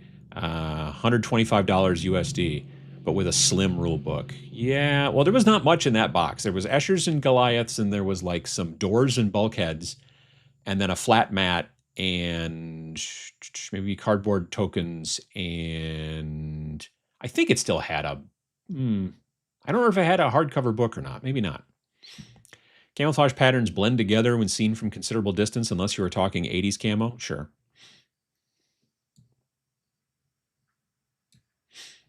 Malediction has a great intro price, playable out of the box with standees, then can print or buy miniatures as you go. I found Warhammer Fantasy Battles not terribly expensive if you only buy GW stuff on outrageous deals. You can get 3D prints, historical plastics, etc. really, really cheaply. True. I bought that old Necromunda box after a while when the newer boxes turned out to be a whole lot pricier. Yeah. What kind of tanks are used in Trench Crusade? There's generally no tanks in Trench Crusade because it's a skirmish game, so there's no vehicles really. There is like a guy who's sort of like a walking tank. Like the Anchorite Shrine is basically, it's like a person inside of a big kind of robot-y thing, but it's maybe only about yay tall on a whatever base that size is. I don't know. And then they kept changing the rules, and then I stopped caring. Modern 40K. Yeah.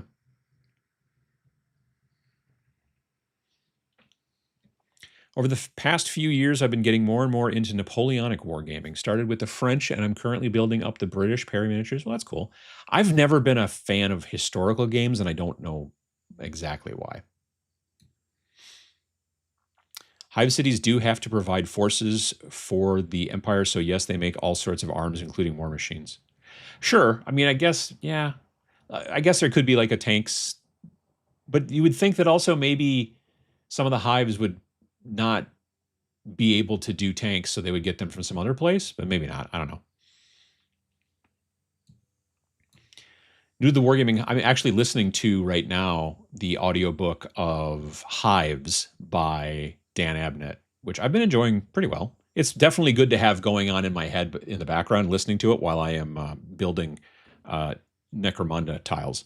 It works real nice for that, actually.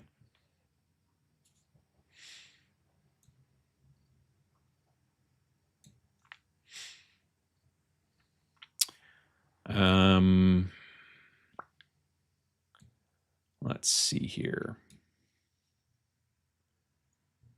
I never really dug the Goliaths or Eschers, but I think I'm going to enjoy painting them. I never dug them either. Yeah. Nick has returned from patrol, indeed.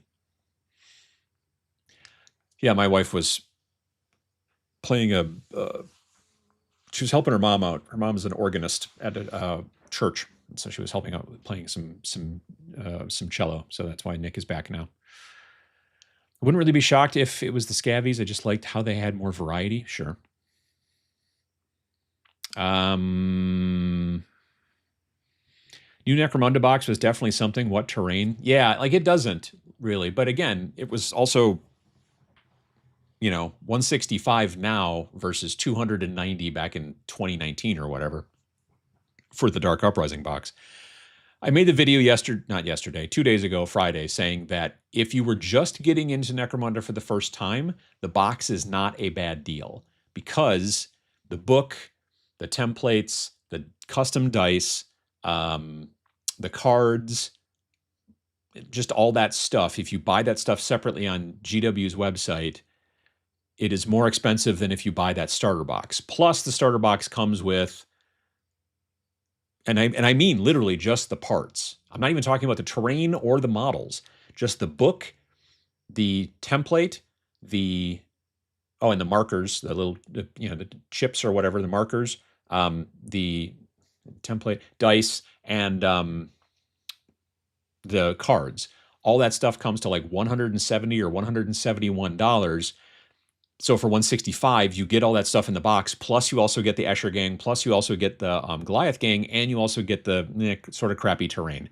I'm using that pipe terrain that came in that box just to help as embellishments on my tiles that I'm working on, but it's not a great experience to play that game on a completely flat board with just a couple of pipe thingies hanging around. I'm not going to lie. But if you are planning on getting into actual Necromunda and you don't have anything, you don't have the custom dice already, you don't have the templates, you don't have the markers, or you wouldn't have the cards because they're new, but all that other stuff and the book, it is actually cheaper to buy the box. But if you have some of that stuff but not all of it, then it's probably cheaper to buy that stuff piecemeal. You need to fall in love with the process. I mean, to some degree, yeah.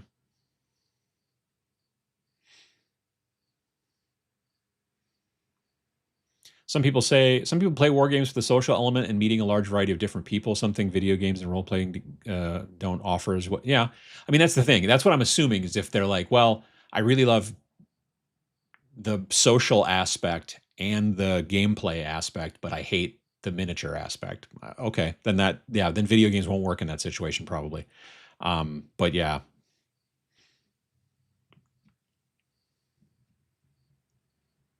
Oh, everything moved. If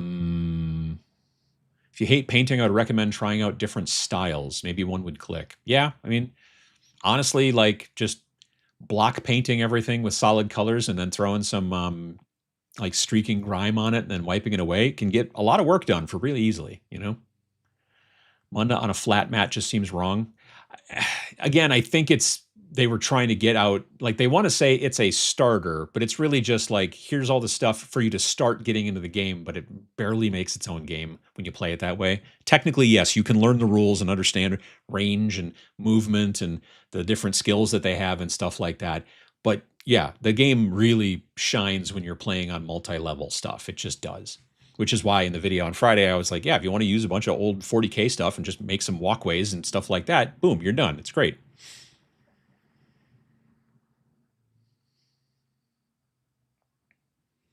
I live in the UK and wargaming is expensive here too. This isn't just a US thing. No. I mean, it's still like 40K or Warhammer stuff is slightly cheaper in the UK than it is here if you just go by, conversion of currency, which makes sense. I get it. I mean, it's not great, but I get it. Really been wanting to work on hobby stuff, but playing Pokemon is really addictive. I mean, maybe playing Pokemon is actually your hobby. Yeah, that's also true. Are they sewer pipes? Ooh, crappy terrain. I get you. Soup cans and cereal boxes are cheap. Yeah, I mean you can kit bash or scratch build as well. A lot of stuff. It works out real well that way. Well, folks, it is 11 o'clock here in my neck of the woods, and the clouds are coming in, so I'm going back and forth between dark and light, dark and light. Luckily, I have this extra light up here, so I don't get, like if I turn that off, Yeah, it gets a lot more shadowy and when it's cloudy and stuff like that. So I've been using that light and it works out pretty well, even though it's bright out. So yeah, I want to say thanks to everybody for coming by and hanging out, and I'm looking forward to be streaming again tomorrow night on Twitch, so 7 p.m. Central Time. Come and follow me over on Twitch, twitch.tv/tabletop minions, and there you go.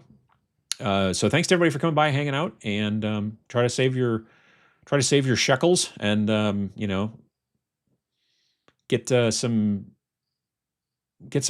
more gaming stuff that you feel good about and whatnot, and don't overspend in general if you can help it. If you get the chance to do some hobby, and that's cool. And if you don't get the chance, well, that's fine too. Don't if you were doing some hobby during the show, that's the hope at the very least. So yeah, we'll see you folks again soon, and stay safe. I think that's everything. Thanks for watching.